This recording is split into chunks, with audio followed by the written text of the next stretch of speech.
Hatchet by Gary Paulsen. Narrated by Adam McDonald for Novel Knowledge on YouTube. Chapter 1.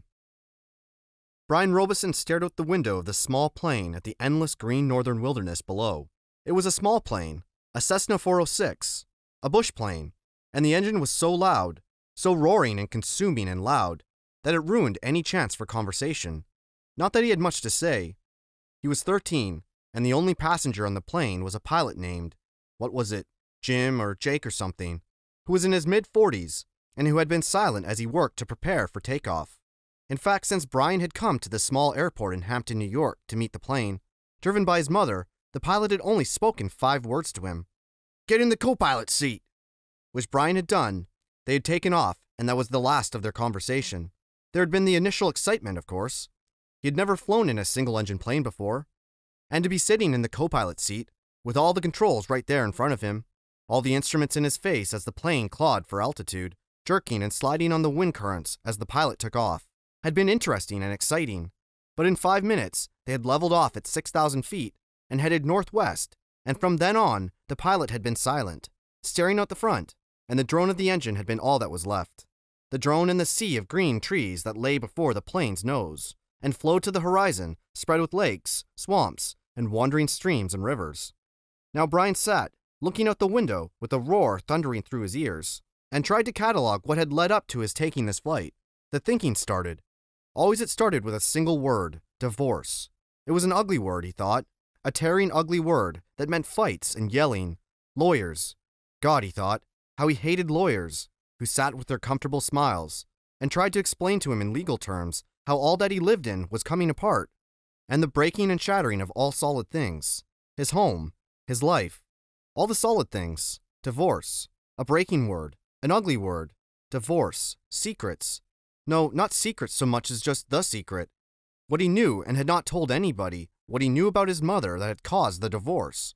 What he knew, the secret. Divorce, the secret. Brian felt his eyes beginning to burn, and he knew there would be tears. He had cried for a time, but that was gone now. He didn't cry now. Instead, his eyes burned and tears came, the seeping tears that burned. But he didn't cry. He wiped his eyes with a finger and looked at the pilot out of the corner of his eye to make sure he hadn't noticed the burning and tears. The pilot sat large, his hands lightly on the wheel, feet on the rudder pedals. He seemed more a machine than a man, an extension of the plane. On the dashboard in front of him, Brian saw the dials, switches, meters, knobs, levers, cranks, lights, handles that were wiggling and flickering, all indicating nothing that he understood, and the pilot seemed the same way, part of the plane, not human. When he saw Brian look at him, the pilot seemed to open up a bit, and he smiled. "Ever fly in the cockpit seat before?" He leaned over and lifted his headset off his right ear and put it on his temple, yelling to overcome the sound of the engine. Brian shook his head. He had never been in any kind of plane, never seen the cockpit of a plane except in films or television. It was loud and confusing. First time. "It's not as complicated as it looks. Good plane like this almost flies itself," the pilot shrugged. "Makes my job easy." He took Brian's left arm. "Here, put your hands on the controls, your feet in the rudder pedals, and I'll show you what I mean." Brian shook his head. "I'd better not." "Sure, try it." Brian reached out and took the wheel in a grip so tight his knuckles were white. He pushed his feet down on the pedals. The plane slewed suddenly to the right. "Not so hard. Take her light. Take her light."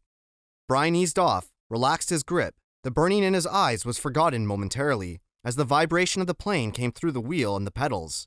It seemed almost alive. "See?"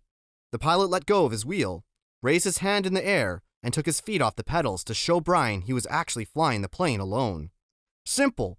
Now turn the wheel a little to the right and push on the right rudder pedal just a small amount." Brian turned the wheel slightly, and the plane immediately banked to the right. And when he passed on the right rudder pedal, the nose slid across the horizon to the right. He left off on the pressure and straightened the wheel, and the plane righted itself. "Now you can turn. Bring her back to the left a little." Brian turned the wheel left, pushed on the left pedal, and the plane came back around. "It's easy," he smiled. "At least this part." The pilot nodded. "All of flying is easy. Just takes learning, like everything else. Like everything else." He took the controls back, then reached up and rubbed his left shoulder. "Aches and pains. Must be getting old. Brian let go of the controls and moved his feet away from the pedals as the pilot put his hands on the wheel. "Thank you." But the pilot had put his headset back on, and the gratitude was lost in the engine noise, and things went back to Brian looking out the window at the ocean of trees and lakes. The burning eyes did not come back, but memories did, came flooding in, the words, always the words. Divorce, the secret, fights, split, the big split. Brian's father did not understand as Brian did, knew only that Brian's mother wanted to break the marriage apart. The split had come, and then the divorce, all so fast. And the court had left him with his mother except for the summers, and what the judge called visitation rights, so formal. Brian hated judges, and he hated lawyers. Judges that leaned over the bench and asked Brian if he understood where he was to live and why. Judges with the caring look that meant nothing as lawyers said legal phrases that meant nothing. In the summer, Brian would live with his father. In the school year, with his mother. That's what the judge said after looking at papers on his desk and listening to the lawyers talk. Talk, words. Now the plane lurched slightly to the right, and Brian looked at the pilot. He was rubbing his shoulder again, and there was the sudden smell of body gas in the plane. Brian turned back to avoid embarrassing the pilot, who was obviously in some discomfort. Must have stomach troubles. So this summer, this first summer when he was allowed to have visitation rights with his father, with a divorce only 1 month old, Brian was heading north. His father was a mechanical engineer who had designed or invented a new drill bit for oil drilling, a self-cleaning, self-sharpening bit. He was working in the oil fields of Canada, up on the tree line where the tundra started and the forests ended. Brian was riding up from New York with some drilling equipment. It was lashed down in the rear of the plane next to a fabric bag the pilot had called a survival pack, which had emergency supplies in case they had to make an emergency landing. That had to be specially made in the city, riding in the bush plane with a pilot named Jim or Jake or something, who had turned out to be an all-right guy, letting him fly and all. Except for the smell. Now there was a constant odor, and Brian took another look at the pilot, found him rubbing the shoulder, and down the arm now, the left arm, letting go more gas and wincing. Probably something he ate, Brian thought. His mother had driven him from the city to meet the plane at Hampton, where it came to pick up the drilling equipment. A drive in silence. A long drive in silence. 2.5 hours of sitting in the car, staring out the window of the plane. Once after an hour, when they were out of the city, she turned to him. "Look, can't we talk this over? Can't we talk this out? Can't you tell me what's bothering you?" And there were the words again. Divorce, split, the secret. How could he tell her what he knew? So he had remained silent, shook his head, and continued to stare unseen at the countryside. And his mother had gone back to driving, only to speak to him one more time when they were close to Hampton. She reached over the back of the seat and brought up a paper sack. "I got something for you. For the trip."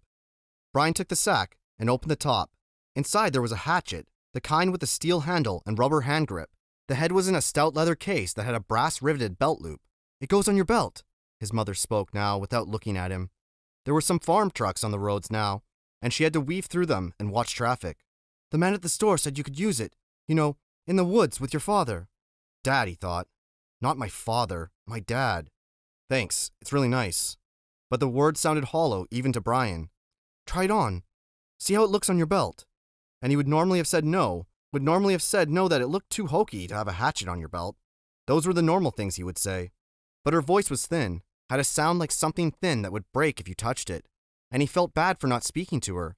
Knowing what he knew, even with the anger, the hot white hate of his anger at her, he still felt bad for not speaking to her, and so to humor her, he loosened his belt and pulled the right side out and put the hatchet on and rethreaded the belt. "Scooch around so I can see." He moved around in the seat, feeling only slightly ridiculous. She nodded, "Just like a scout. My little scout." And there was the tenderness in her voice that she had when he was small. The tenderness that she had when he was small and sick, with a cold, and she put her hand on his forehead, and the burning came into his eyes again, and he had turned away from her and looked out the window, forgotten the hatchet on his belt, and so arrived at the plane with the hatchet still on his belt. Because it was a bush flight from a small airport, there had been no security, and the plane had been waiting, with the engine running when he arrived, and he had grabbed his suitcase and pack bag and run for the plane without stopping to remove the hatchet. So it was still on his belt. At first he had been embarrassed, but the pilot had said nothing about it, and Brian forgot it as they took off and began flying. There was more smell now. Bad. Brian turned again to glance at the pilot, who had both hands on his stomach and was grimacing in pain, reaching for the left shoulder again as Brian watched. "Don't know, kid." The pilot's words were a hiss, barely audible. "Bad aches here. Bad aches. Thought it was something I ate, but..." He stopped as a fresh spasm of pain hit him. Even Brian could see how bad it was. The pain drove the pilot back into the seat, back and down. I've never had anything like this. The pilot reached for the switch on his mic cord, his hand coming up in a small arc from his stomach, and he flipped the switch and said, "This is Flight 46. And now a jolt took him like a hammer blow, so forcefully that he seemed to crush back into the seat. And Brian reached for him, could not understand at first what it was, could not know. And then he knew. Brian knew. The pilot's mouth went rigid. He swore and jerked a short series of slams into the seat, holding his shoulder now, swore and hissed, "Chest! Oh God, my chest is coming apart!" Brian knew now. The pilot was having a heart attack. Brian had been in the shopping mall with his mother when a man in front of Paisley's store had suffered a heart attack. He had gone down and screamed about his chest. An old man, much older than the pilot. Brian knew the pilot was having a heart attack.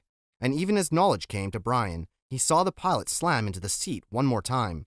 One more awful time, he slammed back into the seat, and his right leg jerked, pulling the plane to the side in a sudden twist. And his head fell forward and spit came. Spit came from the corners of his mouth, and his legs contracted up into the seat, and his eyes rolled back in his head until there was only white for his eyes, and the smell became worse, filled the cockpit, and all of it so fast, so incredibly fast that Brian's mind could not take it in at first, could only see it in stages. The pilot had been talking just a moment ago, complaining of the pain. He had been talking. Then the jolts had come.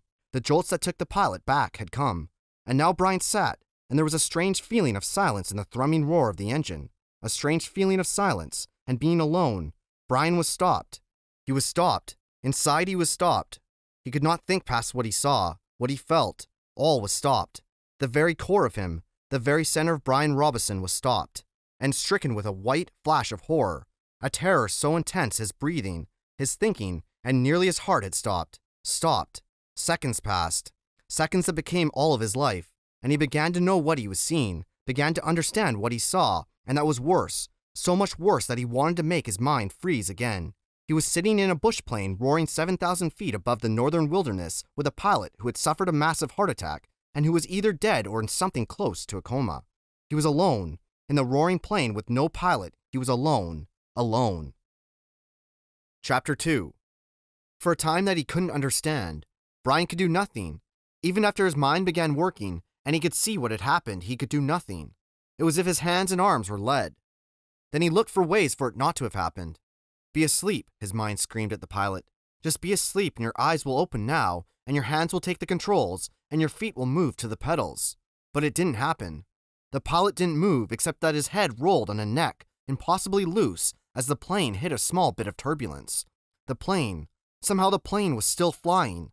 Seconds had passed, nearly a minute, and the plane flew on as if nothing happened, and he had to do something, but didn't know what. Help. He had to help. He stretched one hand toward the pilot, saw that his fingers were trembling, and touched the pilot on the chest. He didn't know what to do. He knew there were procedures, that you could do mouth-to-mouth on victims of heart attacks and push their chests, CPR, but he didn't know how to do it, and in any case, couldn't do it with the pilot, who was sitting up in the seat and still strapped in with his seatbelt. So he touched the pilot with the tips of his fingers, touched him on the chest, and could feel nothing, no heartbeat, no rise and fall of breathing, which meant that the pilot was almost certainly dead. "Please," Brian said, but didn't know what or who to ask. "Please." The plane lurched again, hit more turbulence, and Brian felt the nose drop. It didn't dive, but the nose went down slightly, and the down angle increased the speed, and he knew that at this angle, this slight angle down, he would ultimately fly into the trees. He could see them ahead on the horizon, where before he could see only sky. He had to fly it somehow. Had to fly the plane. He had to help himself. The pilot was gone beyond anything he could do. He had to try and fly the plane. He turned back in the seat, facing the front, and put his hands, still trembling, on the control wheel, his feet gently on the rudder pedals. You pulled back on the stick to raise the plane. He knew that from reading. You always pulled back on the wheel. He gave it a tug, and it slid back towards him easily. Too easily. The plane, with the increased speed from the tilt down, swooped eagerly up and drove Brian's stomach down. He pushed the wheel back in, went too far this time, and the plane's nose went below the horizon, and the engine's speed increased with the shallow dive. Too much. He pulled back again, more gently this time, and the nose floated up again, too far but not as violently as before. Then down a bit too much. and up again as before, then down a bit too much, and up again, very easily, and the front of the engine cowling settled. When he had it aimed at the horizon, and it seemed to be steady, he held the wheel where it was, let out his breath, which he had been holding all this time, and tried to think what to do next. It was a clear blue sky day with fluffy bits of clouds here and there, and he looked out the window for a moment, hoping to see something, a town or a village. But there was nothing, just the green of trees, endless green, and lakes scattered more and more thickly as the plane flew. Where? He was flying but did not know where, had no idea where he was going. He looked at the dashboard of the plane, studied the dials, and hoped to get some help. Hoped to find a compass, but it was also confusing, a jumble of numbers and lights. One lighted display in the top center of the dashboard said the number 342. Another next to it said 22. Down beneath that were dials with lines that seemed to indicate what the winds were doing, tipping or moving, and one dial with a needle pointing to the number 70, which he only thought, might be the altimeter, the device that told him his height above the ground, or above sea level. Somewhere he had read something about altimeters, but he couldn't remember what, or where, or anything about them. Slightly to the left and below the altimeter, he saw a small rectangular panel with a lighted dial and two knobs. His eyes had passed it over 2 or 3 times before he saw what was written in tiny letters on the top of the panel. Transmitter 221 was stamped in the metal, and it hit him. Finally, that was the radio. The radio, of course. He had to use the radio. When the pilot had been hit that way, he couldn't bring himself to say that the pilot was dead, couldn't think it. He had been trying to use the radio. Brian looked at the pilot. The headset was still on his head, turned sideways a bit from his jamming back into the seat, and the microphone switch was clipped into his belt. Brian had to get the headset from the pilot, had to reach over and get the headset from the pilot, or he would not be able to use the radio to call for help. He had to reach over. His hands began trembling. He did not want to touch the pilot, did not want to reach for him, but he had to get the radio. He lifted his hands from the wheel, just slightly, and held them, waiting to see what would happen. The plane flew on normally, smoothly. All right, he thought. Now to do this thing. He turned and reached for the headset, slid it from the pilot's head, one eye on the plane, waiting for it to dive. The headset came easily, but the microphone switch at the pilot's belt was jammed in, and he had to pull it to get it loose. When he pulled, his elbow bumped the wheel and pushed it in, and the plane started down in a shallow dive. Brian grabbed the wheel and pulled it back. Too hard again, and the plane went through another series of stomach-wrenching swoops up and down before he could get it under control.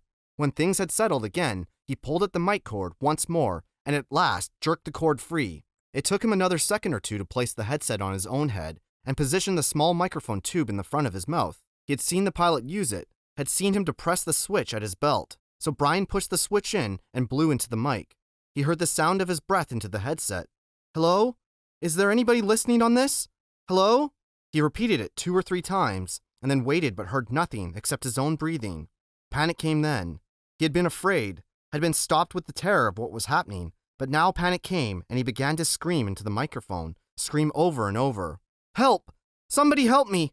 I'm in this plane, and I don't know what to do! And he started crying with the screams, crying and slamming his hands against the wheel of the plane, causing it to jerk down, then back up.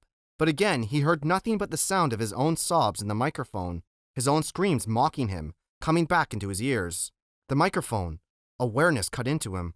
He had used a CB radio in his uncle's pickup once. You had to turn the mic switch off to hear anybody else. He reached to his belt and released the switch. For a second, all he heard was the shh of the empty airwaves. Then, through the noise and the static, he heard a voice. Whoever is calling on this radio net, I repeat, release your mic switch. You are covering me. You are covering me. Over. It stopped, and Brian hit his mic switch. I hear you. I hear you. This is me. He released the switch. Roger, I have you now. The voice was very faint and breaking up. Please state your difficulty and location, and say over to signal end of transmission. Over. Please state my difficulty, Brian thought. God, my difficulty. I'm in a plane with a pilot who is... He can't fly, and I don't know how to fly. Help me. Help. He turned his mic off without ending transmission properly. There was a moment's hesitation before the answer. Your signal is breaking up, and I lost most of it. Understand, pilot, you can't fly, correct? Over. Brian could barely hear him now. Heard mostly noise and static. That's right. I can't fly. The plane is flying now, but I don't know how much longer. Over. Lost signal. Your location, please. Flight number. I don't know my flight number or location. I don't know anything. I told you that! Over! He waited now. Waited, but there was nothing. Once for a second, he thought he heard a break in the noise. Some part of a word, but it could have been static. 2, 3 minutes, 10 minutes. The plane roared and Brian listened but heard no one. Then he hit the switch again. I don't know the flight number. My name is Brian Robinson, and we left Hampton, New York, headed for the Canadian oil fields to visit my father, and I don't know how to fly an airplane. And the pilot... He let go of the mic. His voice was starting to rattle, and he felt as if he might start screaming at any second. He took a deep breath. If there's anybody listening who can help me fly a plane, please answer. Again, he released the mic, but heard nothing but the hiss of the noise in the headset. After half an hour of listening and repeating the cry for help, he tore the headset off in frustration and threw it to the floor. It all seemed so hopeless. He tried to figure out the dials again. He thought he might know which was speed.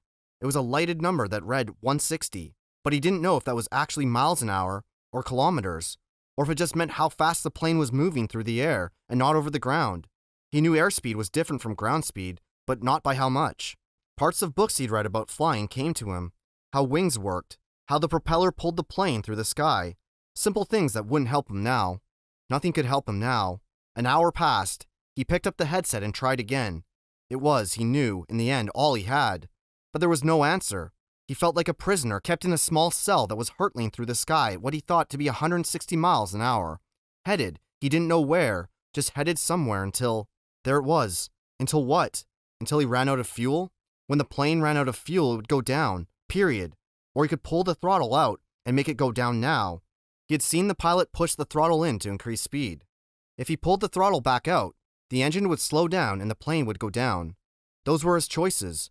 He could wait for the plane to run out of gas and fall, or he could push the throttle in and make it happen sooner. If he waited for the plane to run out of fuel, he would go farther, but he didn't know which way he was moving. When the pilot had jerked, he had moved the plane, but Brian couldn't remember how much, or if it had come back to its original course. Since he didn't know the original course anyway, and could only guess at which display might be the compass, the one reading 342, he didn't know where he had been or where he was going, so it didn't make much difference if he went down now or waited. Everything in him rebelled against stopping the engine and falling now. He had a vague feeling that he was wrong to keep heading as the plane was heading, a feeling that he might be going off in the wrong direction, but he couldn't bring himself to stop the engine and fall. Now he was safe, or safer than if he went down. The plane was flying. He was still breathing. When the engine stopped, he would go down. So he left the plane running, holding altitude, and kept trying the radio. He worked out a system. Every 10 minutes by the small clock built into the dashboard, he'd try the radio, a simple message. I need help. Is there anybody listening to me? In the times between transmissions, he tried to prepare himself for what he knew was coming. When he ran out of fuel, the plane would start down. He guessed that without the propeller pulling, he would have to push the nose down to keep the plane flying. He thought he may have read that somewhere, or it just came to him. Either way, it made sense. He would have to push the nose down to keep flying speed, and then, just before he hit, he would have to pull the nose back up to slow the plane as much as possible. It all made sense. Glide down, then slow the plane and hit. Hit. He would have to find a clearing as he went down. The problem with that was that he hadn't seen one clearing since they started flying over the forest. Some swamps, but they had trees scattered through them. No roads, no trails, no clearings. Just the lakes. And it came to him that he would have to use a lake for landing.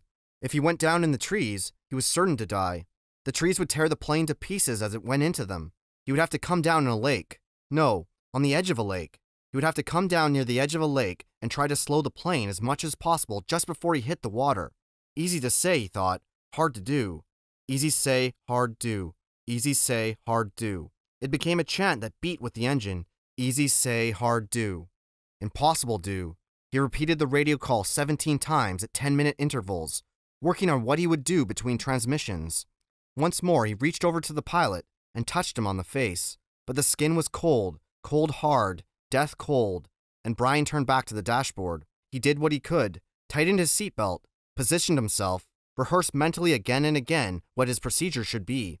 When the plane ran out of gas, he should hold the nose down and head for the nearest lake and try to fly the plane kind of onto the water. That's how he thought of it. Kind of fly the plane onto the water. And just before it hit, he should pull back on the wheel and slow the plane to reduce the impact. Over and over, his mind ran the picture of how it would go. The plane running out of gas, flying the plane onto the water, the crash, from pictures he'd seen on television, He tried to visualize it. He tried to be ready, but between the 17th and 18th radio transmissions, without a warning, the engine coughed, roared violently for a second, and died. There was a sudden silence, cut only by the sound of the wind milling propeller and the wind past the cockpit. Brian pushed the nose of the plane down and threw up. Chapter 3. Going to die, Brian thought. Going to die. Gonna die. Gonna die. His whole brain screamed it in the sudden silence. Gonna die. He wiped his mouth with the back of his arm and held the nose down. The plane went into a glide, a very fast glide that ate altitude, and suddenly there weren't any lakes. All he'd seen since they started flying over the forest was lakes. And now they were gone. Gone. Out in front, far away at the horizon. He could see lots of them, glittering blue in the late afternoon sun. But he needed one right in front. He desperately needed a lake right in front of the plane, and all he saw through the windshield were trees. Green death trees. If he had to turn, he didn't think he could keep the plane flying. His stomach tightened into a series of rolling knots, and his breaths came in short bursts. There, not quite in front, but slightly to the right, he saw a lake, L-shaped, with rounded corners, and the plane was nearly aimed at the long part of the L, coming from the bottom and heading to the top, just a tiny bit to the right. He pushed the right rudder pedal gently, and the nose moved over. But the turn cost him speed, and now the lake was above the nose. He pulled back on the wheel slightly, and the nose came up. This caused the plane to slow dramatically, and almost seemed to stop and wallow in the air. The controls became very loose feeling and frightened Brian, making him push the wheel back in. This increased the speed a bit, but filled the windshield once more with nothing but trees, and put the lake well above the nose and out of reach. For a space of 3 or 4 seconds, things seemed to hang, almost to stop. The plane was flying, but so slowly, it would never reach the lake. Brian looked out to the side and saw a small pond, and at the edge of the pond, some large animal, he thought a moose, standing out in the water, all so still, looking, so stopped. The pond and the moose and the trees, as he slid over them, now only 300 or 400 feet off the ground, all like a picture. Then everything happened at once. Trees suddenly took on detail, filled his whole field of vision with green, and he knew he would hit and die. Would die, but his luck held, and just as he was to hit, he came into an open lane, a channel of fallen trees, a wide place leading to the lake. The plane, committed now to landing, to crashing, fell into the wide place like a stone, and Brian eased back on the wheel and braced himself for the crash. But there was a tiny bit of speed left, and when he pulled on the wheel, the nose came up, and he saw in front the blue of the lake, and at that instant, the plane hit the trees. There was a great wrenching as the wings caught the pines at the side of the clearing and broke back, ripping back just outside the main braces. Dust and dirt blew off the floor into his face so hard he thought there must have been some kind of explosion. He was momentarily blinded and slammed forward in the seat, smashing his head on the wheel. Then, a wild crashing sound, ripping of metal, and the plane rolled to the right and blew through the trees, out over the water and down to slam into the lake. Skip once on water as hard as concrete. Water that tore the windshield out and shattered the side windows. Water that drove him back into the seat. Somebody was screaming as the plane drove down into the water. Someone screamed tight animal screams of fear and pain, and he did not know that it was his sound, that he roared against the water that took him, and the plane still deeper down in the water. He saw nothing but sense blue, cold blue-green, and he raked at the seatbelt catch, tore his nails loose on one hand. He ripped at it until it released, and somehow, the water trying to kill him, to end him, somehow he pulled himself out of the shattered front window and clawed up into the blue. Felt something hold him back, felt his windbreaker tear, and he was free, tearing free, ripping free. But so far to the surface, his lungs could not do this thing, could not hold and were through, and he sucked water, took a great pull of water that would finally win, finally take him, and his head broke into light, and he vomited and swam, pulling without knowing what he was doing, without knowing anything, pulling until his hands caught at weeds and muck, pulling and screaming until his hands caught at last in grass and brush, and he felt his chest on land, felt his face in the coarse blades of grass. He stopped. Everything stopped. A color came that he had never seen before, a color that exploded in his mind with the pain, and he was gone from it all, spiraling out into the world, spiraling out into nothing. Nothing. Chapter 4. The memory was like a knife cutting into him, slicing deep into him with hate. The secret. He had been riding his 10-speed with a friend named Terry. They'd been taking a run on a bike trail and decided to come back a different way. A way that took them past the Amber Mall. Brian remembered everything in incredible detail.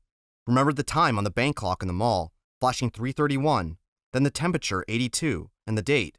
All the numbers were part of the memory. All of his life was part of the memory. Terry just turned to smile at him about something, and Brian looked over Terry's head and saw her. His mother. She was sitting in a station wagon, a strange wagon. He saw her and she didn't see him. Brian was going to wave or call out, but something stopped him. There was a man in the car. Short blonde hair the man had, wearing some kind of white pullover tennis shirt. Brian saw this and more, saw the secret and saw more later, but the memory came in pieces, came in scenes like this. Terry smiling, Brian looking over his head to see the station wagon, and his mother sitting with the man, the time and the temperature clock, the front wheel of his bike, the short blonde hair of the man, the white shirt of the man, the hot hate slices of the memory were exact. The secret. Brian opened his eyes and screamed. For seconds he didn't know where he was, only that the crash was still happening and he was going to die. And he screamed until his breath was gone. Then silence filled with sobs as he pulled in air, half crying. How could it be so quiet? Moments ago there was nothing but noise, crashing and tearing, screaming, now quiet. Some birds were singing. How could birds be singing? His legs felt wet and he raised up on his hands and looked back down at them. They were in the lake. Strange. They went down into the water. He tried to move, but pain hammered into him and made his breath shorten into gasps, and he stopped, his legs still in the water. Pain, memory. He turned again, and sun came across the water. Late sun cut into his eyes and made him turn away. It was over then, the crash. He was alive. The crash is over, and I'm alive, he thought. Then his eyes closed, and he lowered his head for minutes that seemed longer. When he opened them again, it was evening, and some of the sharp pain had abated. There were dull aches, and the crash came back to him fully. Into the trees and out onto the lake. The plane had crashed and sunk in the lake, and he had somehow pulled free. He raised himself and crawled out of the water, grunting with pain of the movement. His legs were on fire, and his forehead felt as if somebody had been pounding on it with a hammer, but he could move. He pulled his legs out of the lake and crawled on his hands and knees until he was away from the wet, soft shore and near a small stand of brush of some kind. Then he went down, only this time to rest, to save something of himself. He lay on his side and put his head on his arm and closed his eyes, because that was all he could do now, all he could think of being able to do. He closed his eyes and slept, dreamless, deep, and down. There was almost no light when he opened his eyes again. The darkness of night was thick, and for a moment he began to panic again. To see, he thought, to see is everything, and he couldn't see. But he turned his head without moving his body and saw that across the lake the sky was a light gray, that the sun was starting to come up, and he remembered that it had been evening when he went to sleep. Must be morning now, he mumbled it, almost in a hoarse whisper. As the thickness of sleep left him, the world came back. He was still in pain, all over pain. His legs were cramped and drawn up, tight and aching, and his back hurt when he tried to move. Worse was a keening throb in his head that pulsed with every beat of his heart. It seemed that the whole crash had happened to his head. He rolled on his back and felt his sides and his legs moving things slowly. He rubbed his arms. Nothing seemed to be shattered or even sprained all that badly. When he was 9, he had plowed his small dirt bike into a parked car and broken his ankle, had to wear a cast for 8 weeks, and there was nothing now like that, nothing broken, just battered around a bit. His forehead felt massively swollen to the touch, almost like a mound out over his eyes, and it was so tender that when his fingers grazed it, he nearly cried. But there was nothing he could do about it, and like the rest of him, it seemed to be bruised more than broken. I'm alive, he thought. I'm alive. It could have been different. There could have been death. I could have been done. Like the pilot, he thought suddenly. The pilot in the plane down in the water, down into the blue water strapped into the seat. He sat up, or tried to. The first time he fell back, but on the second attempt, grunting with the effort, he managed to come to a sitting position and scrunched sideways until his back was against a small tree where he sat facing the lake, watching the sky get lighter and lighter with the coming dawn. His clothes were wet and clammy, and there was a faint chill. He pulled the torn remnants of his windbreaker, pieces really, around his shoulders and tried to hold what heat his body could find. He couldn't think, couldn't make the thought patterns work right. Things seemed to go back and forth between reality and imagination, except that it was all reality. One second he seemed only to have imagined that there was a plane crash, that he had fought out of the sinking plane and swum to shore, that it happened to some other person or in a movie playing in his mind. Then he would feel his clothes, wet and cold, and his forehead would slash a pain through his thoughts, and he would know it was real, that it had really happened, but all in a haze world. So he sat and stared at the lake, felt the pain come and go in waves, and watched the sun come over the end of the lake. It took an hour, perhaps 2. He couldn't measure time yet, and didn't care, for the sun to get halfway up. With it came some warmth, small bits of it at first, and with the heat came clouds of insects, thick swarming hordes of mosquitoes that flocked to his body, made a living coat on his exposed skin, clogged his nostrils when he inhaled, poured into his mouth when he opened it to take a breath. It was not possibly believable, not this. He had come through the crash, but the insects were not possible. He coughed them up, spat them out, sneezed them out, closed his eyes and kept brushing his face, slapping and crushing them by the dozens, by the hundreds. But as soon as he cleared a place, as soon as he killed them, more came thick, whining, buzzing masses of them, mosquitoes and some black flies he had never seen before, all biting, chewing, taking from him. In moments his eyes were swollen shut and his face puffy and round to match his battered forehead. He pulled the torn pieces of his windbreaker over his head and tried to shelter it, but the jacket was full of rips and it didn't work. In desperation he pulled his t-shirt up to cover his face, but that exposed the skin of his lower back, and the mosquitoes and flies attacked the new soft flesh of his back so viciously that he pulled the shirt down. In the end, he sat with the windbreaker pulled up, brushed with his hands and took it, almost crying in frustration and agony.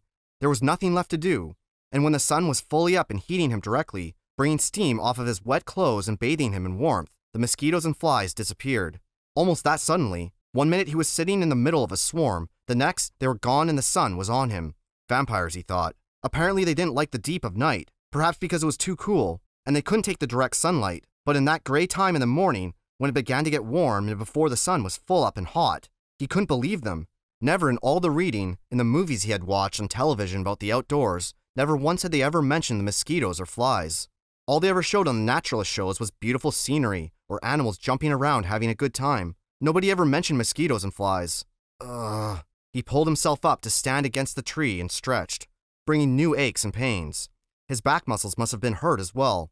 They almost seemed to tear when he stretched, and while the pain in his forehead seemed to be abating somewhat, just trying to stand made him weak enough to nearly collapse. The back of his hands were puffy, and his eyes were almost swollen shut from the mosquitoes, and he saw everything through a narrow squint. Not that there was much to see, he thought, scratching the bites. In front of him lay the lake, blue and deep.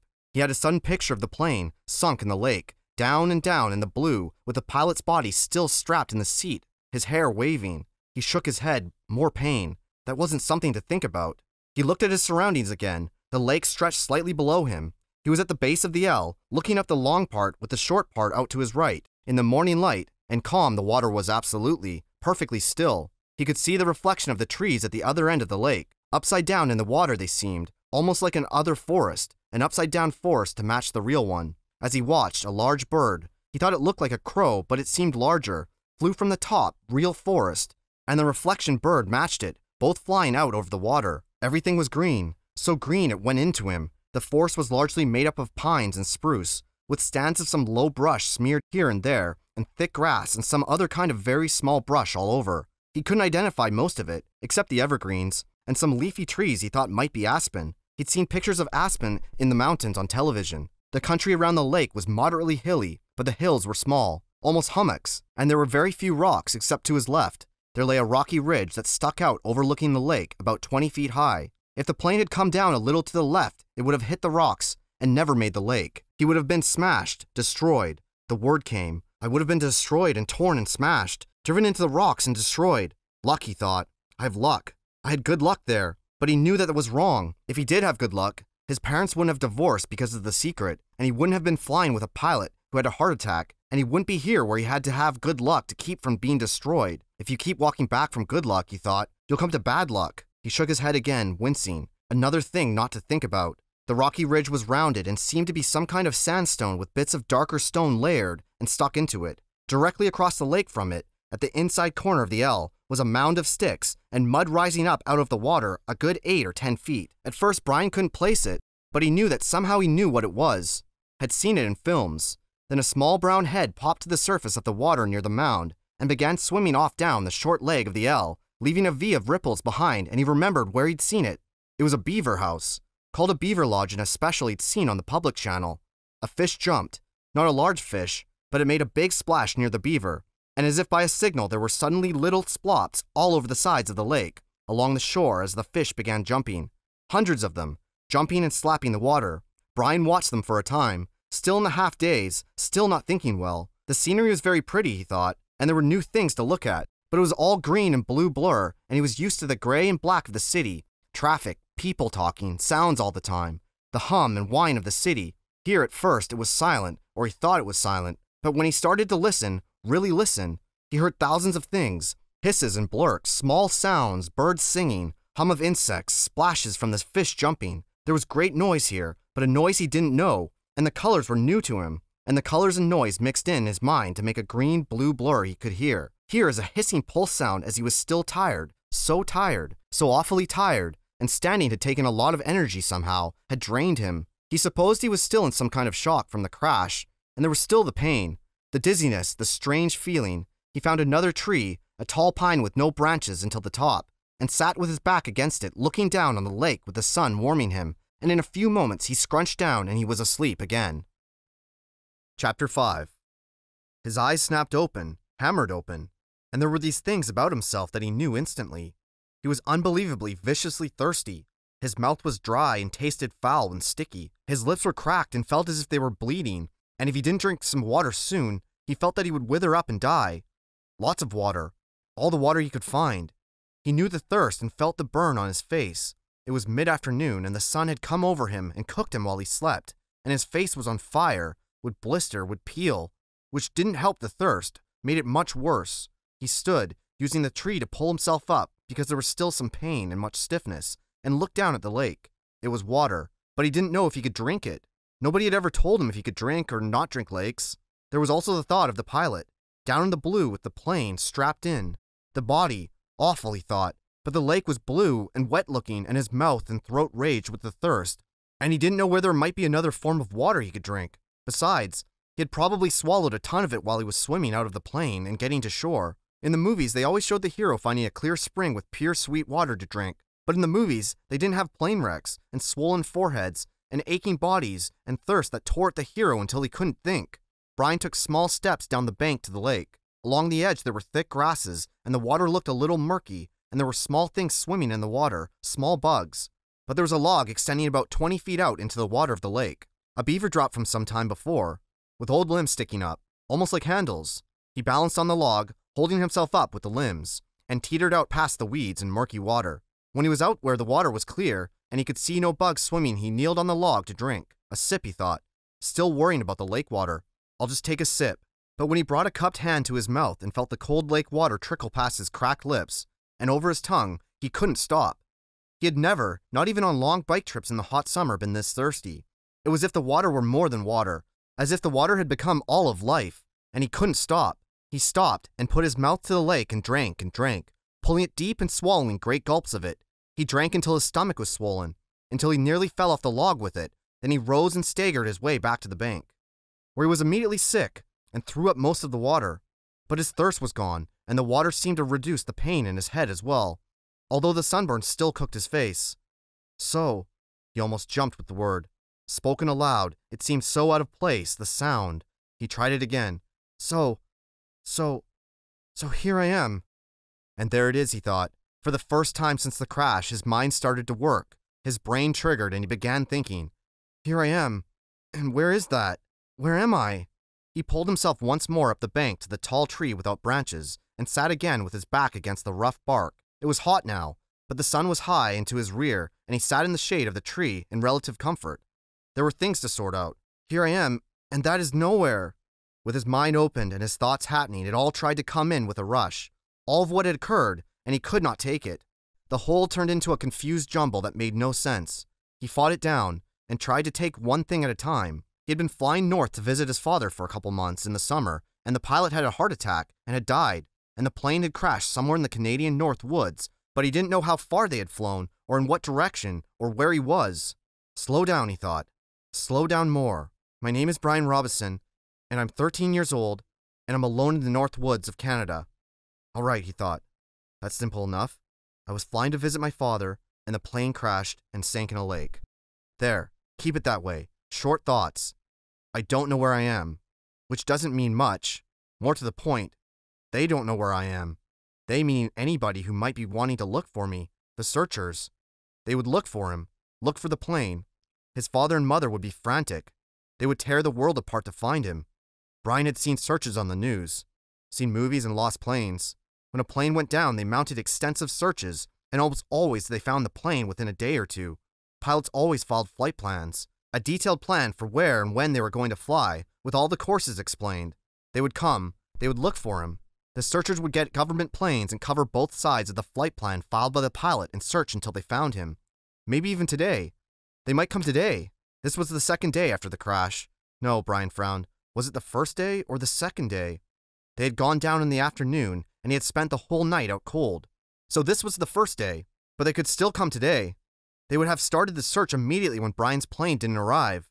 Yeah, they would probably come today. Probably come in here with amphibious planes. Small bush planes with floats that could land right here on the lake and pick him up and take him home. Which home? The father home or the mother home? He stopped the thinking. It didn't matter, either on to his dad or back to his mother. Either way, he wouldn't probably be home by late night or early morning. Home where he could sit down and eat a large, cheesy, juicy burger with tomatoes and double fries with ketchup and a thick chocolate shake. And there came hunger. Brian rubbed his stomach. The hunger had been there, but something else, fear, pain, had held it down. Now, with the thought of the burger, the emptiness roared at him. He couldn't believe the hunger, had never felt it this way. The lake water had filled his stomach, but left it hungry. And now it demanded food, screamed for food. And there was, he thought, absolutely nothing to eat. Nothing. What did they do in the movies when they got stranded like this? Oh yeah, the hero usually found some kind of plant that he knew was good to eat, and that took care of it.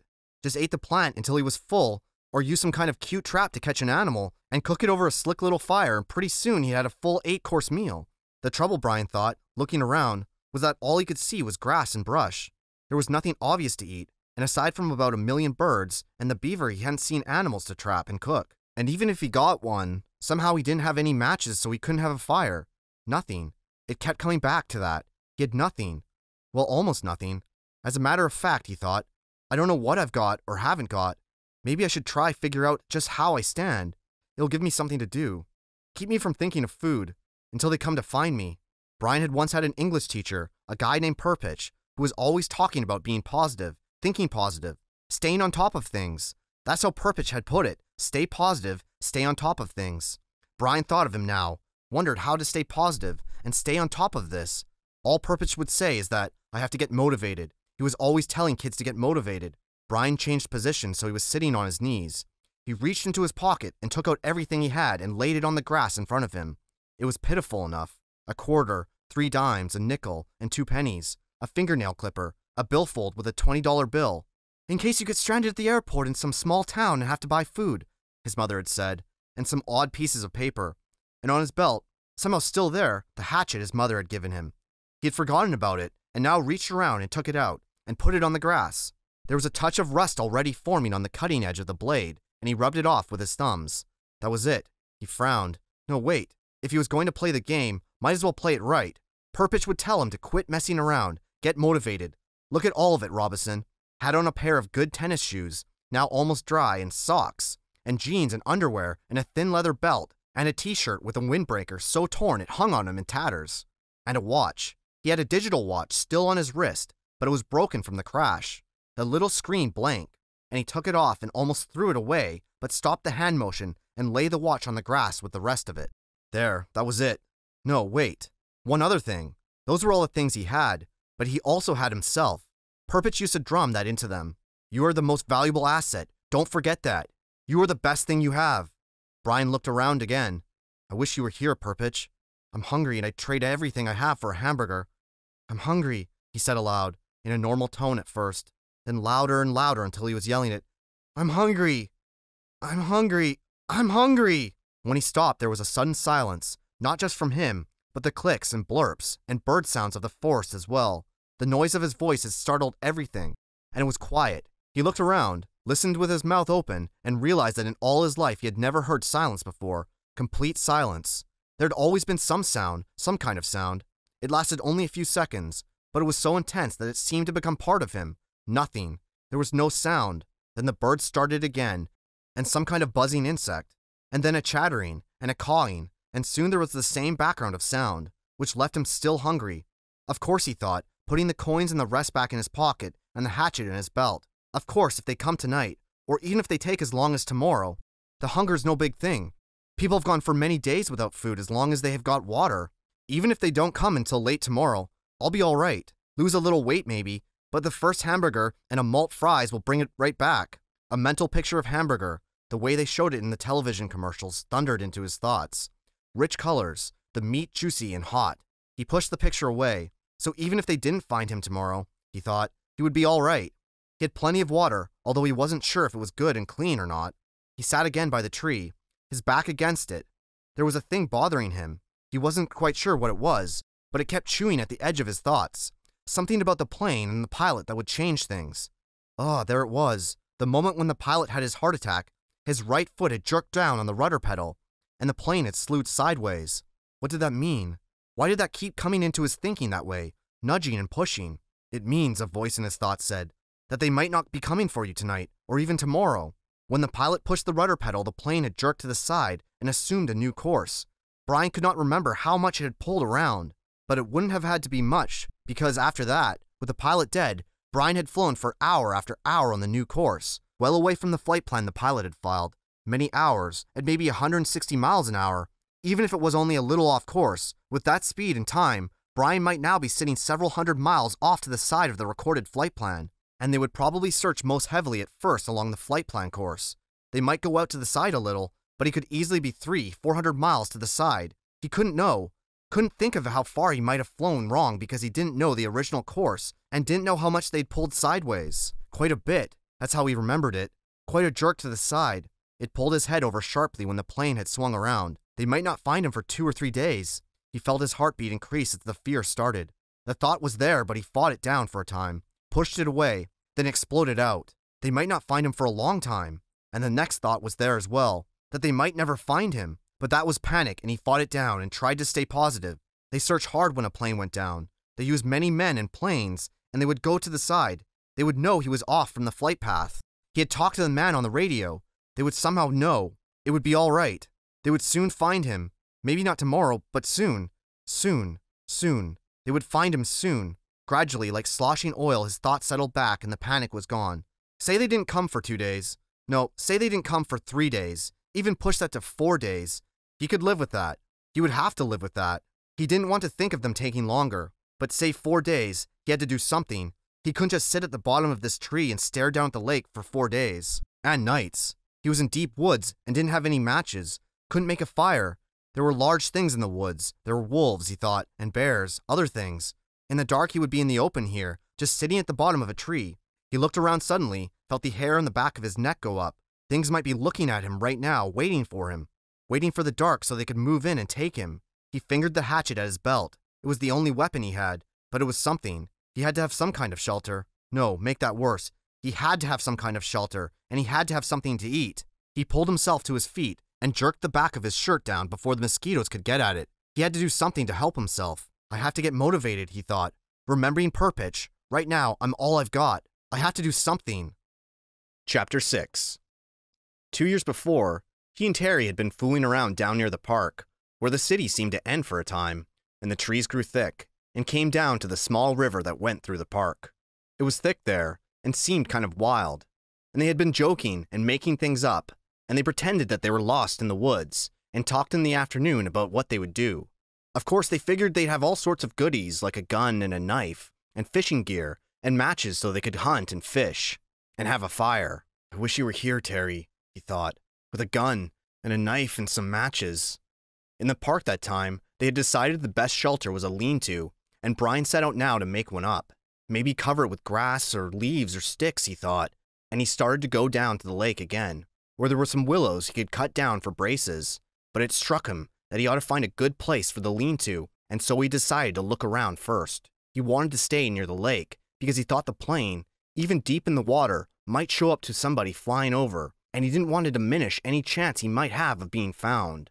His eyes fell upon the stone ridge to his left, and he thought at first he should build his shelter against the stone. But before he decided to check out the far side of the ridge, and that was where he got lucky, using the sun and the fact that it rose in the east and set in the west, he decided that the far side was the northern side of the ridge. At one time in the far past, it had been scooped by something, probably a glacier, and the scooping had left a kind of sideways bowl back in under a ledge. It wasn't very deep, not a cave, but it was smooth and made a perfect roof, and he could almost stand in under the ledge.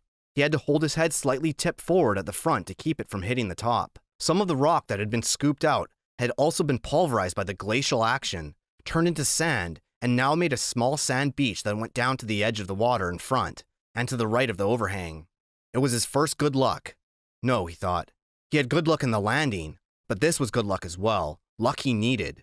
All he had to do was wall off a part of the bowl and leave an opening as a doorway, and he would have a perfect shelter, much stronger than a lean-to, and dry because the overhang made a watertight roof.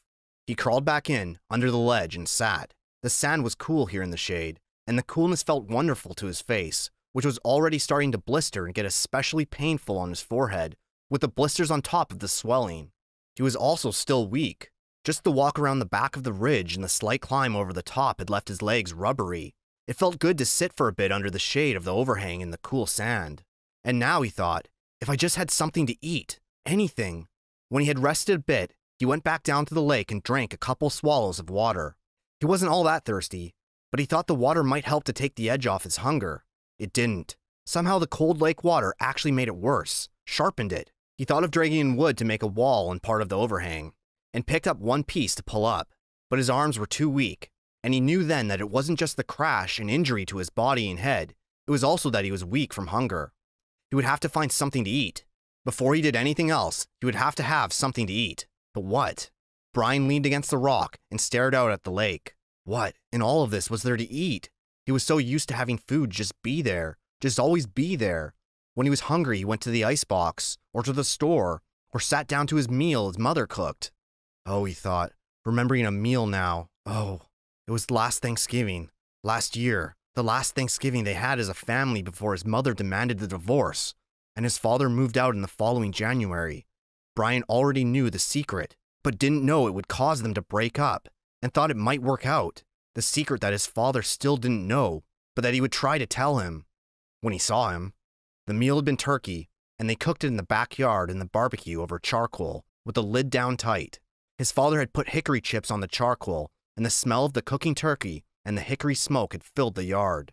When his father took the lid off, smiling, the smell that had come out was unbelievable, and when they sat to eat the meat, was wet with juice and rich, and had the taste of smoke in it. He had to stop this.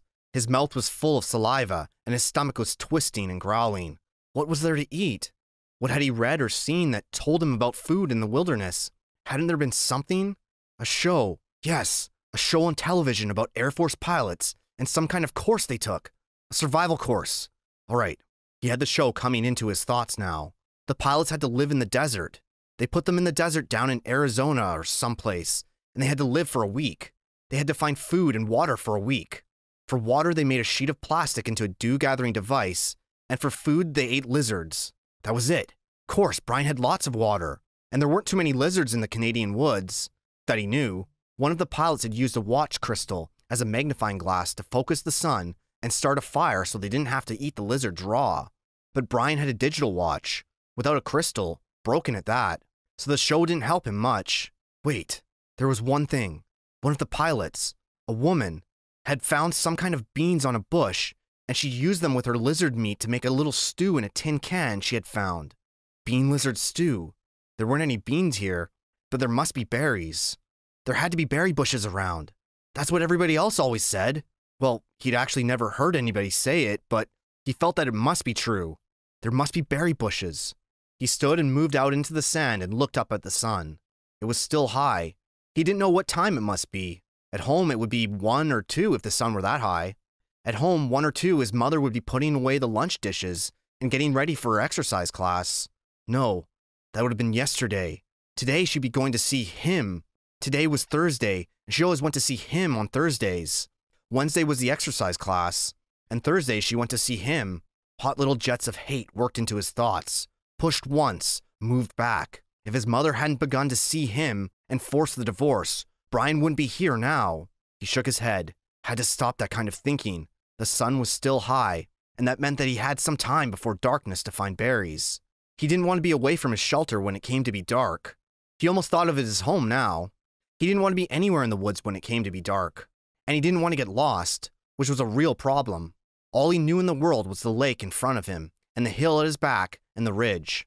If he lost sight of them, there was a really good chance that he would get turned around and not find his way back.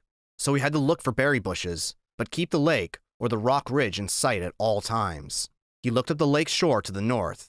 For a good distance, perhaps 200 yards, it was fairly clear. There were tall pines, the kinds with no limbs until very close to the top, with a gentle breeze sighing in them, but not too much low brush. 200 yards up, there seemed to be a belt of thick, lower brush starting, about 10 or 12 feet high, and that formed a wall he couldn't see through. It seemed to go around the lake, thick and lushly green, but he couldn't be sure. If there were berries, they'd be in that brush, he felt, and as long as he stayed close to the lake, so he could keep the water on his right and know it was there, he wouldn't get lost. When he was done, or found berries, he thought, he would just turn around so the water was on his left and walk back until he came to the ridge and his shelter. Simple. Keep it simple. I'm Brian Robeson. I've been in a plane crash. I'm going to find some food. I'm going to find some berries. He walked slowly up along the side of the lake, still a bit pained in his joints and weak from hunger. The trees were full of birds singing ahead of him in the sun. Some he knew, some he didn't. He saw a robin and some kind of sparrows, and a flock of reddish-orange birds with thick beaks. 20 or 30 of them were sitting in one of the pines. They made much noise and flew away ahead of him when he walked under the tree. He watched them fly, their color a bright slash in solid green, and in the way he found the berries. The birds landed in some taller willow type of undergrowth, with wide leaves, and started jumping and making noises. At first he was too far away to see what they were doing, but their color drew him, and he moved toward them, keeping the lake in sight on its right. And when he got closer, he saw they were eating the berries. He couldn't believe it was that easy. It was as if the birds had taken him right to the berries. The slender branches went up about 20 feet and were heavy, drooping with clusters of bright red berries. They were half as big as grapes, but hung in bunches much like grapes. And when Brian saw them, glistening red in the sunlight, he almost yelled. His pace quickened, and he was in them in moments, scattering the birds, grabbing branches, stripping them to fill his mouth with berries. He almost spit them out. It wasn't that they were bitter so much as they lacked any sweetness, had a tart flavor that left his mouth dry feeling, and they were like cherries in that they had large pits, which made them hard to chew. But there was such a hunger on him, such an emptiness, that he couldn't stop, and kept stripping branches and eating berries by the handful, grabbing and jamming them into his mouth, and swallowing them pits and all. He couldn't stop, and when at last his stomach was full, he was still hungry. 2 days without food must have shrunken his stomach, but the drive of hunger was still there. Thinking of the birds, and how they would come back into the berries when he left, he made a carrying pouch of his torn windbreaker and kept picking. Finally, when he judged he had close to 4 pounds in the jacket, he stopped, and went back to his camp by the ridge. Now, he thought, now I have some food, and I can do something about fixing this place up. He glanced at the sun, and saw he had some time before dark. If only I had matches, he thought, looking ruefully at the beach and lakeside. There was driftwood everywhere, not to mention dead and dry wood all over the hill and dead dry branches hanging from every tree. All firewood and no matches. How did they used to do it, he thought. Rub 2 sticks together? He tucked the berries in the pouch, back in under the overhang in the cool shade, and found a couple of sticks. After 10 minutes of rubbing, he felt the sticks, and they were almost cool to the touch. Not that, he thought. They didn't do fire that way. He threw the sticks down in disgust. So no fire. But he could still fix the shelter and make it more livable. Here the word safer came into his mind, and he didn't know why. Kind of close it in, he thought. I'll close it in a bit. He started dragging sticks up from the lake and pulling long dead branches down from the hill, never getting out of sight of the water and the ridge. With these, he interlaced and wove a wall across the opening of the front of the rock. It took over 2 hours, and he had to stop several times because he still felt a bit weak, and once because he felt a strange new twinge in his stomach. A tightening, rolling.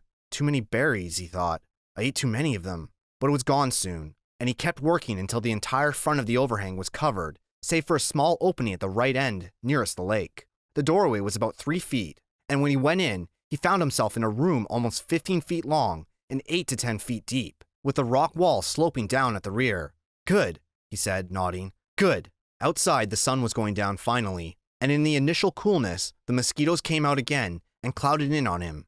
They were thick, terrible, if not quite as bad as in the morning, and he kept brushing them off his arms until he couldn't stand it, and then dumped the berries and put the torn windbreaker on. At least the sleeves covered his arms. Wrapped in the jacket, with darkness coming down fast now. He crawled back in under the rock and huddled and tried to sleep. He was deeply tired and still aching some, but sleep was slow coming and didn't finally settle in until the evening cool turned to night cool and the mosquitoes slowed. Then, at last, with his stomach turning on the berries, Brian went to sleep. Chapter 7. "Mother!" He screamed it, and he couldn't be sure if the scream awakened him or the pain in his stomach. His whole abdomen was torn with great rolling jolts of pain that doubled him in the darkness of the little shelter, put him over and his face down in the sand to moan again and again. "Mother! Mother! Mother!" Never anything like this. Never. It was as if all the berries, all the pits had exploded in the center of him, ripped and tore at him. He crawled out the doorway and was sick in the sand, then crawled still farther and was sick again, vomiting, and with terrible diarrhea for over an hour, for over a year, he thought, until he was at least empty and drained of all strength. Then he crawled back into the shelter and fell again to the sand, but couldn't sleep at first, could do nothing except lie there, and his mind decided then to bring the memory up again. In the mall, every detail, his mother sitting in the station wagon with the man, and she had leaned across and kissed him, kissed the man with the short blonde hair, and it was not a friendly peck, but a kiss where she turned her head over at an angle and put her mouth against the mouth of the blonde man who was not his father, and kissed, mouth to mouth, and then brought her hand up to touch his cheek, his forehead, while they were kissing, and Brian saw it, saw this thing that his mother did with the blonde man, saw the kiss that became the secret that his father still didn't know all about. The memory was so real that he could feel the heat in the mall that day, could remember the worry that Terry would turn and see his mother, could remember the worry of the shame of it, and then the memory faded, and he slept again, awake, for a second, perhaps two. He didn't know where he was still asleep somewhere. Then he saw the sun streaming in the open doorway of the shelter, and heard the close, vicious whine of the mosquitoes and knew. He brushed his face completely, welted now with 2 days of bites, completely covered with lumps and bites, and was surprised to find the swelling on his forehead had gone down a great deal, was almost gone. The smell was awful, and he couldn't place it. Then he saw the pile of berries at the back of the shelter and remembered the night and being sick. "Too many of them," he said aloud. "Too many gut cherries." He crawled out of the shelter and found where he'd messed the sand. He used sticks and cleaned it as best he could, covered it with clean sand, and went down the lake to wash his hands and get a drink. It was still very early, only just past true dawn, and the water was so calm he could see his reflection. It frightened him. The face was cut and bleeding, swollen and lumpy, the hair all matted, and on his forehead a cut had healed, but left the hair stuck with blood and scab. His eyes were slits in the bites, and he was somehow covered with dirt. He slapped the water with his hand to destroy the mirror. Ugly, he thought, very, very ugly, and he was, at the moment, almost overcome with self-pity. He was dirty and starving and bitten and hurt and lonely and ugly and afraid and so completely miserable that it was like being in a pit, a dark, deep pit with no way out. He sat back on the bank and fought crying, then let it come and cried for perhaps 3-4 minutes. Long tears, self-pity tears, wasted tears. He stood, went back to the water, and took small drinks. As soon as the cold water hit his stomach, he felt the hunger sharpen, as it had before, and he stood and held his abdomen until the hunger cramps receded. He had to eat. He was weak with it again, down with the hunger, and he had to eat. Back at the shelter, the berries lay in a pile where he had dumped them. When he grabbed his windbreaker, gut cherries he called them in his mind now, and he thought of eating some of them. Not such a crazy amount as he had, which he felt brought on the sickness in the night, but just enough to stave off the hunger a bit. He crawled into the shelter. Some flies were on the berries, and he brushed them off. He selected only the berries that were solidly ripe, not the light red ones, but the berries that were dark, maroon red to black, and swollen in ripeness. When he had a small handful of them, he went back down to the lake and washed them in water. Small fish scattered away when he splashed the water up, and he wished he had a fishing line and hook. Then he ate them carefully, spitting out the pits. They were still tart, but had sweetness to them, although they seemed to make his lips a bit numb. When he was finished, he was still hungry, but the edge was gone, and his legs didn't feel as weak as they had. He went back to the shelter. It took him half an hour to go through the rest of the berries and sort them, putting all the fully ripe ones in a pile and some leaves, the rest in another pile. When he was done, he covered the 2 piles with grass he tore from the lake shore to keep the flies off, and went back outside. They were awful berries, those gut berries, he thought, but there was food there, food of some kind, and he could eat a bit, more later tonight if he had to. For now, he had a full day ahead of him. He looked at the sky through the trees and saw that while there were clouds, they were scattered and didn't seem to hold rain. There was a light breeze that seemed to keep the mosquitoes down, and he thought, looking up along the lake shore, If there was one kind of berry, there should be other kinds, sweeter kinds. If he kept the lake in sight, as he had done yesterday, he should be all right, should be able to find home again. And it stopped him. He had actually thought at that time, home. 3 days. No, 2, or was it 3? Yes, this was the 3rd day, and he had thought of the shelter as home. He turned and looked at it, studied the crude work. The brush made a fair wall, not weather-tight, but it cut most of the wind off. He hadn't done so badly at that. Maybe it wasn't much, but also maybe it was all he had for a home. All right, he thought, so I'll call it home. He turned back and set off up the side of the lake, heading for the gut cherry bushes, his windbreaker bag in his hand. Things were bad, he thought, but maybe not that bad. Maybe he could find some better berries. When he came to the gut cherry bushes, he paused. The branches were empty of birds, but still had many berries, and some of those had been merely red yesterday were now a dark maroon to black, much riper. Maybe he should stay and pick them to save them. But the explosion in the night was still much to his memory, and he decided to go on. Gut cherries were food, but tricky to eat. He needed something better. Another 100 yards up the shore, there was a place where the wind had torn another path. These must have been the fierce winds, he thought, to tear up places like this, as they had the path he found with the plane when he crashed. Here the trees were not all the way down, but twisted and snapped off halfway up from the ground, so their tops were all down and rotted and gone, leaving the snakes poking into the sky like broken teeth. It made for tons of dead and dry wood, and he wished once more he could get a fire going. It also made a kind of clearing. With the tops of the trees gone, the sun could get down to the ground, and it was filled with small thorny bushes that were covered with berries. Raspberries. These he knew because there were some raspberry bushes in the park, and he and Terry were always picking and eating them when they biked past. The berries were full and ripe, and he tasted one to find it sweet, and with none of the problems of the gut cherries. Although they did not grow in clusters, there were many of them, and they were easy to pick, and Brian smiled and started eating. Sweet juice, he thought. Oh, they were sweet with just a tiny tang, and he picked and ate, and picked and ate, and thought he had never tasted anything this good. Soon, as before, his stomach was full, but now he had some sense, and he did not gorge or cram more down. Instead, he picked more, and put them in his windbreaker, feeling the morning sun on his back and thinking he was rich. Rich with food now, just rich, and he heard a noise to his rear, a slight noise, and he turned and saw the bear. He could do nothing, think nothing. His tongue, stained with berry juice, stuck to the roof of his mouth, and he stared at the bear. It was black, with a cinnamon-colored nose, not 20 feet from him and big. No, huge. It was all black fur and huge. He had seen one in the zoo in the city once, a black bear, but it had been from India or somewhere. This one was wild, and much bigger than the one in the zoo, and it was right there, right there. The sun caught the ends of the hairs along his back. Shining black and silky, the bear stood on its hind legs, half up, and studied Brian, just studied him, then lowered itself and moved slowly to the left, eating berries as it rolled along, wuffling, and delicately using its mouth to lift each berry from the stem, and in seconds it was gone, and Brian still hadn't moved. His tongue was stuck to the top of his mouth, the tip half out. His eyes were wide and his hands were reaching for a berry. Then he made a sound, a low, "Ugh!" It made no sense, was just a sound of fear, of disbelief that something that large could have come so close to him without his knowing. It just walked up to him, and could have eaten him, and he could have done nothing, and when the sound was half done, a thing happened to his leg, a thing he had nothing to do with, and they were running in the opposite direction from the bear, back toward the shelter. He would have run all the way in panic, but after he had gone perhaps 50 yards, his brain took over, and slowed, and finally stopped him. If the bear had wanted you, his brain said, he would have taken you. It is something to understand, he thought, not something to run away from. The bear was eating berries, not people. The bear made no move to hurt you, to threaten you. It stood to see you better, study you, then went on its way eating berries. It was a big bear, but it didn't want you, didn't want to cause you harm. And that is the thing to understand here. He turned and looked back at the stand of raspberries. The bear was gone, the birds were singing. He saw nothing that could hurt him. There was no danger here that he could sense, could feel. In the city at night, there was sometimes danger. You could not be in the park at night, after dark, because of danger.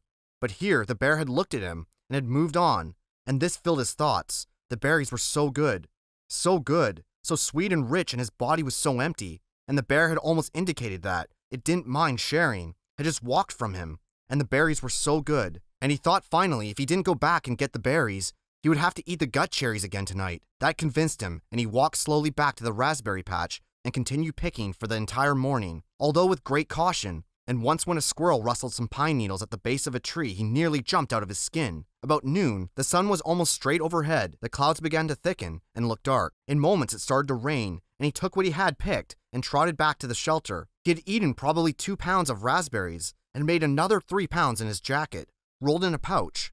He made it to the shelter just as the clouds completely opened and the rain roared down in sheets.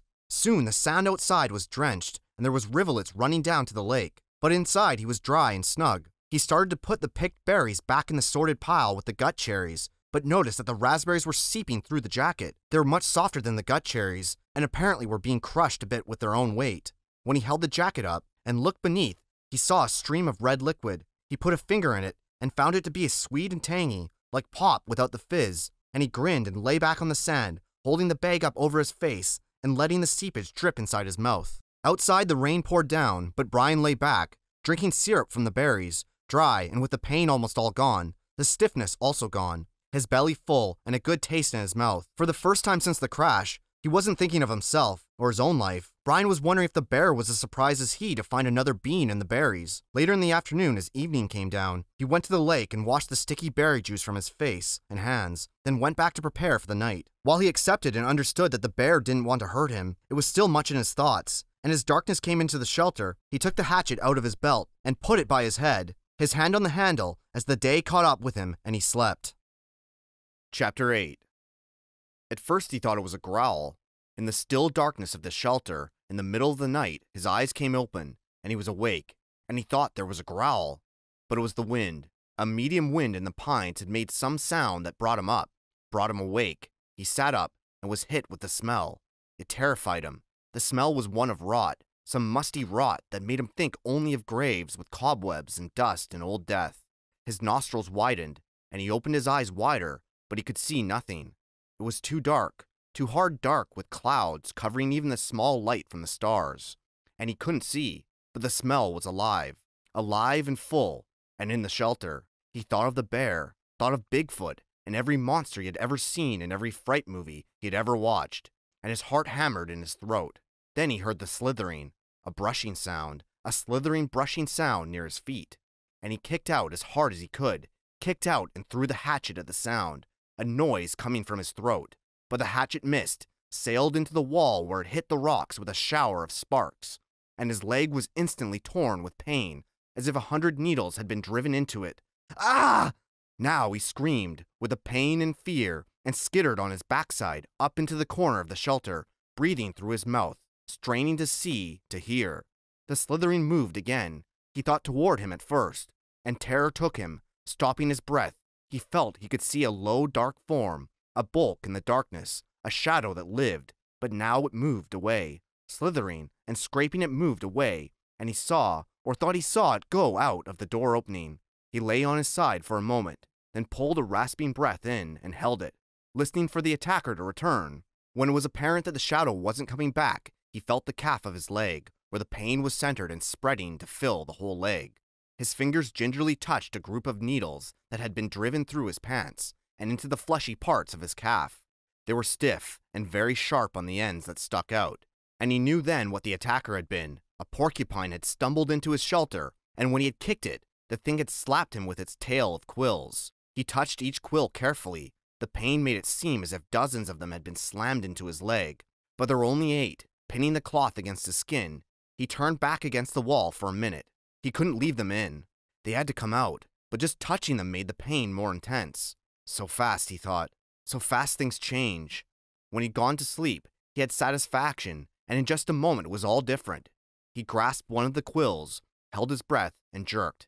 It sent pain signals to his brain in tight waves, but he grabbed another, pulled it, then another quill. When he had pulled 4 of them, he stopped for a moment. The pain had gone from being a pointed injury pain to spreading in a hot smear up his leg, and it made him catch his breath. Some of the quills were driven in deeper than others, and they tore when they came out. He breathed deeply twice, let half of the breath out, and went back to work. Jerk, pause, jerk, and 3 more times before he lay back into the darkness. Done. The pain filled his leg now, and with it came new waves of self-pity. Sitting alone in the dark, his leg aching, some mosquitoes finding him again, he started crying. It was all too much, just too much, and he couldn't take it. Not the way it was.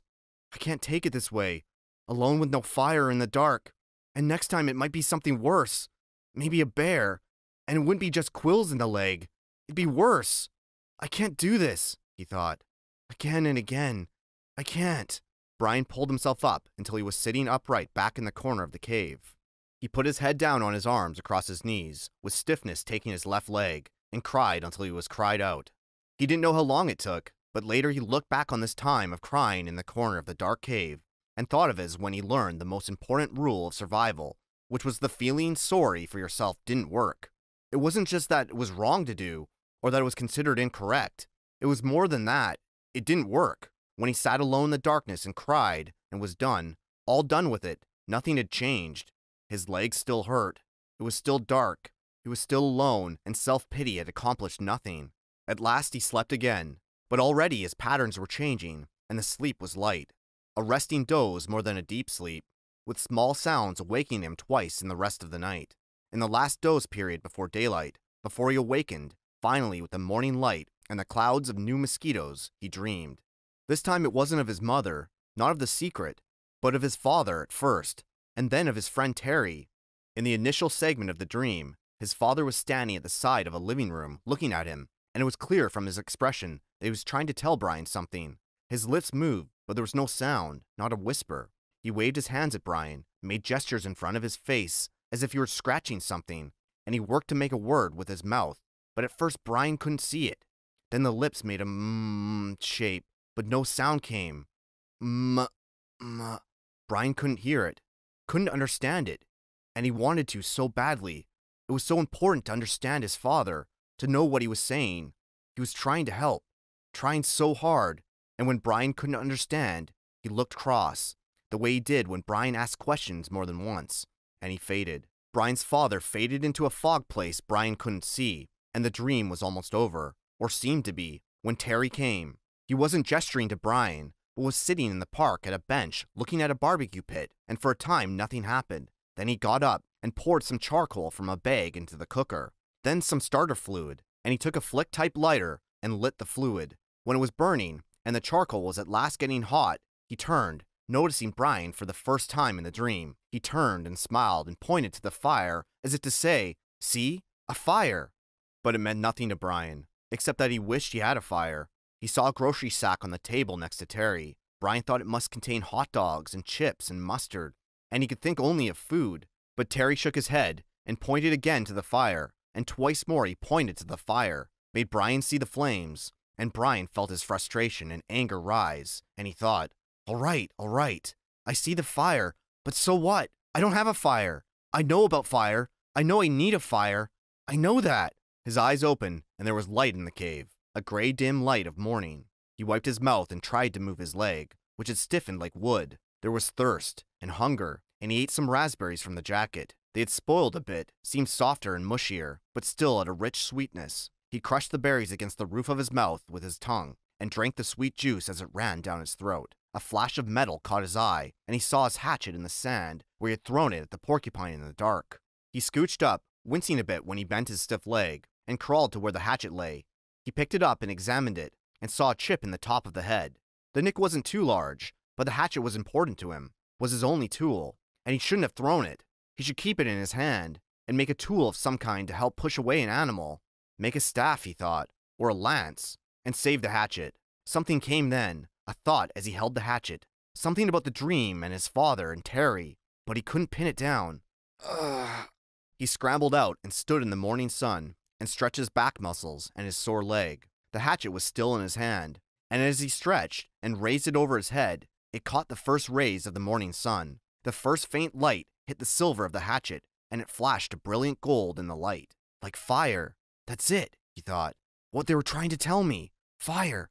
The hatchet was the key to it all. When he threw the hatchet at the porcupine in the cave, and missed, and hit the stone wall, it had showered sparks. A golden shower of sparks in the dark, as golden with fire as the sun was now. The hatchet was the answer. That's what his father and Terry had been trying to tell him.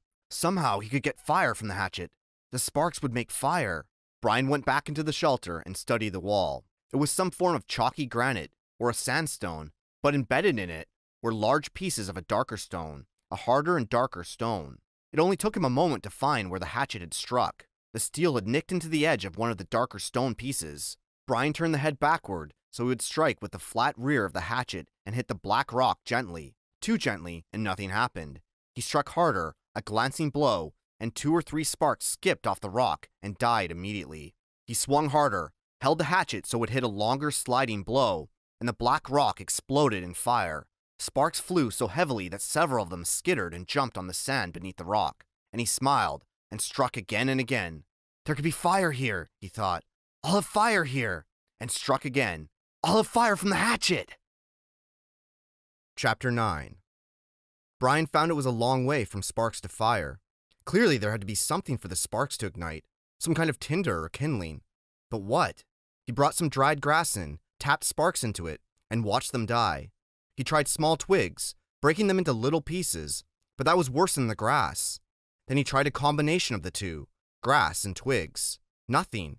He had no trouble getting sparks, but the tiny bits of hot stone or metal, he couldn't tell which they were, just sputtered and died. He needed something finer, something soft and fine and fluffy to catch the bits of fire. Shredded paper would be nice, but he had no paper. So close, he said aloud. So close. He put the hatchet back in his belt and went out of the shelter, limping on his sore leg. There had to be something. Had to be. Man had made fire. There had been fire for thousands, millions of years. There had to be a way. He dug into his pockets and found a $20 bill in his wallet. Paper. Worthless paper out here. But if he could get a fire going, he ripped the 20 into tiny pieces, made a pile of pieces, and hit sparks into them. Nothing happened. They just sat, wouldn't take the sparks. But there had to be a way. Some way to do it. Not 20 feet to his right, leaning out over the water were birches, and he stood looking at them for half a minute before they registered in his mind. They were beautiful white with bark like clean, slightly speckled paper. Paper! He moved to the trees where the bark was peeling from the trunks. It lifted in tiny tendrils, almost fluffs. Brian plucked some of them loose, rolled them in his fingers. They seemed flammable, dry, and nearly powdery. He pulled and twisted bits of the trees, packing them in one hand while he picked them with the other, picking and gathering until he had a wad close to the size of a baseball. Then he went back into his shelter and arranged the ball of birch bark peelings at the base of the black rock. As an afterthought, he threw in the remains of the $20 bill. He struck and a stream of sparks fell into the bark and quickly died. But this time one spark fell on one small hair of the dry bark, almost a thread of bark, and seemed to glow a bit brighter before it died. The material had to be finer. There had to be a soft and incredibly fine nest for the sparks. I must make a home for the sparks, he thought. A perfect home, or they won't stay. They won't make fire. He started ripping the bark, using his fingernails at first, and when that didn't work, he used the sharp edge of the hatchet, cutting the bark in thin slivers, hairs so fine they were almost not there. It was painstaking work, slow work, and he stayed with it for over 2 hours. Twice he stopped for a handful of berries, and once to go to the lake for a drink. Then back to work, the sun on his back, until at last he had a ball of fluff as big as a grapefruit, dry birch bark fluff. He positioned his spark nest at the base of the rock, used his thumb to make a small depression in the middle, and slammed the back of the hatchet down across the black rock. A cloud of sparks rained down, most of them missing the nest, but some, perhaps 30 or so, hit the depression, and of those 6 or 7 found fuel and grew, smoldered and caused the bark to take on the red glow. Then they went out. Close. He was close. He repositioned the nest, made a new and smaller dent with his thumb, and struck again. More sparks, a slight glow, then nothing. It was me. I'm doing something wrong. I don't know this. A cave dweller would have a fire by now. A Cro-Magnon man would have a fire by now. But I don't know this. I don't know how to make a fire. Maybe not enough sparks. He settled the nest in place once more and hit the rock with a series of blows as fast as he could. The sparks flowed like a golden waterfall. At first they seemed to take. There were many sparks that found life, and took briefly, but they all died, starved. He leaned back. They're like me. They're starving. It wasn't quantity. There were plenty of sparks, but they needed more. I'd kill for a book of matches. Just one book. Just one match. I'd kill. What makes fire? He thought back to school, to all those science classes. Had he ever learned what made a fire? Did a teacher ever stand up and say, "This is what makes a fire"? He shook his head, tried to focus his thoughts. What did it take? You have to have fuel. And he had that. The bark was fuel. Oxygen. There had to be air. He needed to add air. He had to fan on it, blow on it. He made the nest ready again, held the hatchet backward, and struck 4 quick blows. Sparks came down, and he leaned forward as fast as he could and blew. Too hard. There was a bright, almost intense glow, then it was gone. He had blown it out. Another set of strikes, more sparks. He leaned and blew, but gently this time, holding back and aiming the stream of air from his mouth to hit the brightest spot. 5 or 6 sparks had fallen in a tight mass of bark hair, and Brian centered his efforts there. The sparks grew with his gentle breath. The red glow moved from the sparks themselves into the bark, moved and grew and became worms, glowing red worms that crawled up the bark hairs and caught other threads of bark, and grew until there was a pocket of red as big as a quarter, a glowing red coal of heat. And when he ran out of breath and paused to inhale, the red ball suddenly burst into flame. Fire! I've got fire! I've got it! I've got it! I've got it! But the flames were thick and oily and burning fast, consuming the ball of bark as fast as if it were gasoline. He had to feed the flames, keep them going. Working as fast as he could, he carefully placed the dried grass and wood pieces he had tried at first on top of the bark, and was gratified to see them take. But they would go fast. He needed more and more. He couldn't let the flame go out. He ran from the shelter to the pines and started breaking off the low, dead small limbs. These he threw into the shelter, went back for more, threw those in, and squatted to break and feed the hungry flames. When the small wood was going well, he went out and found larger wood, and didn't relax until that was going. Then he leaned back against the wood brace of his door opening and smiled. I have a friend. I have a friend now. A hungry friend, but a good one. And I have a friend named Fire. Hello, Fire. The curve of the rock back made an almost perfect drawing flue that carried the smoke up through the cracks of the rock, but held the heat. If he kept the fire small, it would be perfect, and keep anything like the porcupine from coming through the door again. A friend and a guard. So much for a little spark. A friend and a guard from a tiny spark. He looked around and wished he had somebody to tell this thing, to show this thing he had done. But there was nobody. Nothing but the trees and the sun and the breeze and the lake. Nobody. And he thought rolling thoughts. With the smoke curling up over his head and the smile still half on his face, he thought, I wonder what they're doing now. I wonder what my father is doing now. I wonder what my mother is doing now. I wonder if she's with him. Chapter 10. He couldn't at first leave the fire. It was so precious to him, so close and sweet a thing, the yellow and red flames brightening the dark interior of the shelter, the happy crackle of the dry wood as it burned, that he couldn't leave it. He went to the trees and brought in as many dead limbs as he could chop off and carry, and when he had a large pile of them, he sat near the fire, though it was getting into the warm middle part of the day, and he was hot, and broke them into small pieces and fed the fire. I won't let you go out, he said to himself, to the flames. Not ever. And so he sat through a long part of the day, keeping the flames even, eating from his stock of raspberries, leaving to drink from the lake when he was thirsty. In the afternoon, toward the evening, with his face smoke-smeared and his skin red from the heat, he finally began to think ahead to what he needed to do. He would need a large woodpile to get through the night. It would be almost impossible to find wood in the dark, so he had to have it all in and cut and stacked before the sun went down. Brian made certain the fire was banked with new wood, then went out of the shelter and searched for a good fuel supply. Up the hill from the campsite, the same windstorm that left him a place to land the plane, had that only been 3 or 4 days ago, had dropped 3 large white pines across each other. They were dead now, dry and filled with weathered, dry, dead limbs, enough for many days. He chopped and broke and carried wood back to the camp, stacking the pieces under the overhang until he had what he thought to be an enormous pile, as high as his head and 6 feet across the base. Between trips, he added small pieces to the fire to keep it going, and on one of the trips to get wood, he noticed an added advantage of the fire. When he was in the shade of the trees breaking limbs, the mosquitoes swarmed on him, as usual, but when he came to the fire, or just near the shelter where the smoke eddied and swirled, the insects were gone. It was a wonderful discovery. The mosquitoes had nearly driven him mad, and the thought of being rid of them lifted his spirits. On another trip, he looked back and saw the smoke curling up through the trees, and realized for the first time that he now had the means to make a signal. He could carry a burning stick and build a signal and perhaps attract attention, which meant more wood, and still more wood. There did not seem to be an end to the wood he would need, and spent all of the rest of the afternoon into dusk making wood trips. At dark, he settled in again for the night, next to the fire with a stack of short pieces ready to put on, and he ate the rest of the raspberries. During all the work of the day, his leg had loosened, but it still ached a bit, and he rubbed it and watched the fire and thought for the first time since the crash that he might be getting a handle on things, might be starting to do something other than just sit. He was out of food, but he could look tomorrow, and he could build a signal fire tomorrow and get more wood tomorrow. The fire cut the night coolness and settled him back into sleep, thinking of tomorrow. He slept hard and wasn't sure what awakened him, but his eyes came open, and he stared into the darkness. The fire had burned down and looked out, but he stirred with a piece of wood and found a bed of coal still glowing hot and red. With small pieces of wood and carefully blowing, he soon had a blaze going again.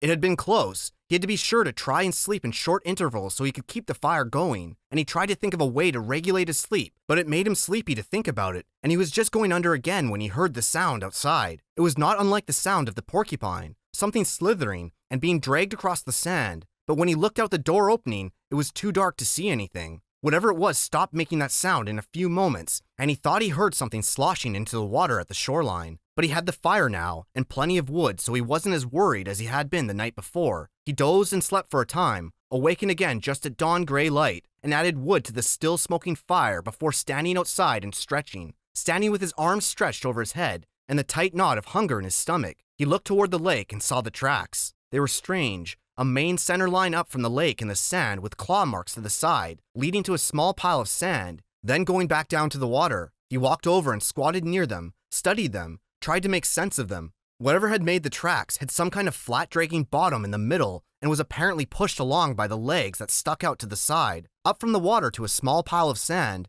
then back down into the water. Some animal, some kind of water animal that came up into the sand to do what? To do something with the sand, to play and make a pile in the sand? He smiled. City boy, he thought. Oh, you city boy with your city ways. He made a mirror in his mind, a mirror of himself, and saw how he must look. City boy with your city ways, sitting in the sand, trying to read the tracks and not knowing, not understanding. Why would anything wild come up from the water to play in the sand? Not that way. Animals weren't that way. They didn't waste time that way. It had come up from the water for a reason, a good reason, and he must try to understand the reason. He must change to fully understand the reason himself, or he wouldn't make it.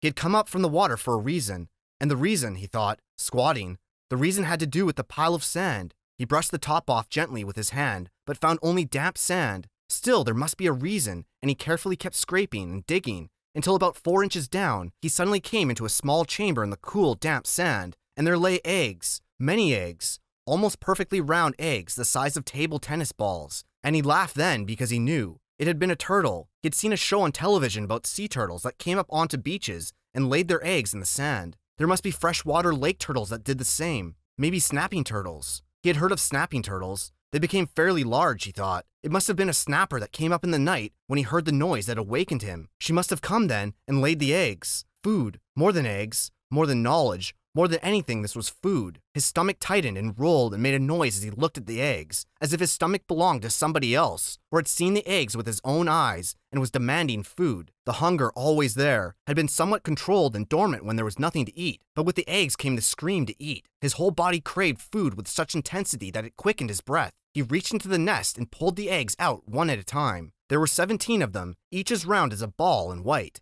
They had leathery shells that gave instead of breaking when he squeezed them. When he had them heaped on the sand in a pyramid, he had never felt so rich somehow. He suddenly realized that he didn't know how to eat them. He had a fire but no way to cook them, no container, and he had never thought of eating a raw egg. He had an uncle named Carter, his father's brother, who always put an egg in a glass of milk and drank it in the morning. Brian had watched him do it once, just once, and when the runny part of the white left the glass and went into his uncle's mouth and down the throat in a single gulp, Brian almost lost everything he had ever eaten. Still, he thought, still, as his stomach moved towards his backbone, he became less and less fussy. Some natives in the world ate grasshoppers and ants, and if they could do that, he could get a raw egg down. He picked one up and tried to break the shell and found it surprisingly tough. Finally, using the hatchet, he sharpened a stick and poked a hole in the egg.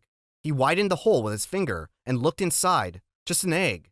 It had a dark yellow yolk and not so much white as he thought there would be. Just an egg. Food. Just an egg he had to eat. Raw. He looked out across the lake and brought the egg to his mouth and closed his eyes and sucked and squeezed the egg at the same time and swallowed as fast as he could. Ugh! It had a greasy, almost oily taste, but it was still an egg. His throat tried to throw it back up. His whole body seemed to convulse with it, but his stomach took it, held it, and demanded more. The second egg was easier, and by the third one he had no trouble at all. It just slid down. He ate 6 of them, could have easily eaten all of them and not been full, but a part of him said to hold back, save the rest. He couldn't now believe the hunger. The eggs had awakened it fully, roaringly, so that it tore at him. After the 6th egg, he ripped the shell open and licked the inside clean, then went back and ripped the other 5 open and licked them out as well, and wondered if he could eat the shells. There must be some food value in them, but when he tried, they were too leathery to chew, and he couldn't get them down. He stood away from the eggs for a moment, literally stood and turned away so that he couldn't see them. If he looked at them, he would have to eat more. He would store them in the shelter and eat only one a day. He fought the hunger down again, controlled it. He would take them now and store them and save them and eat one a day, and he realized as he thought it that he had forgotten that they might come. The searchers. Surely they would come before he could eat all the eggs at one day. He had forgotten to think about them, and that wasn't good.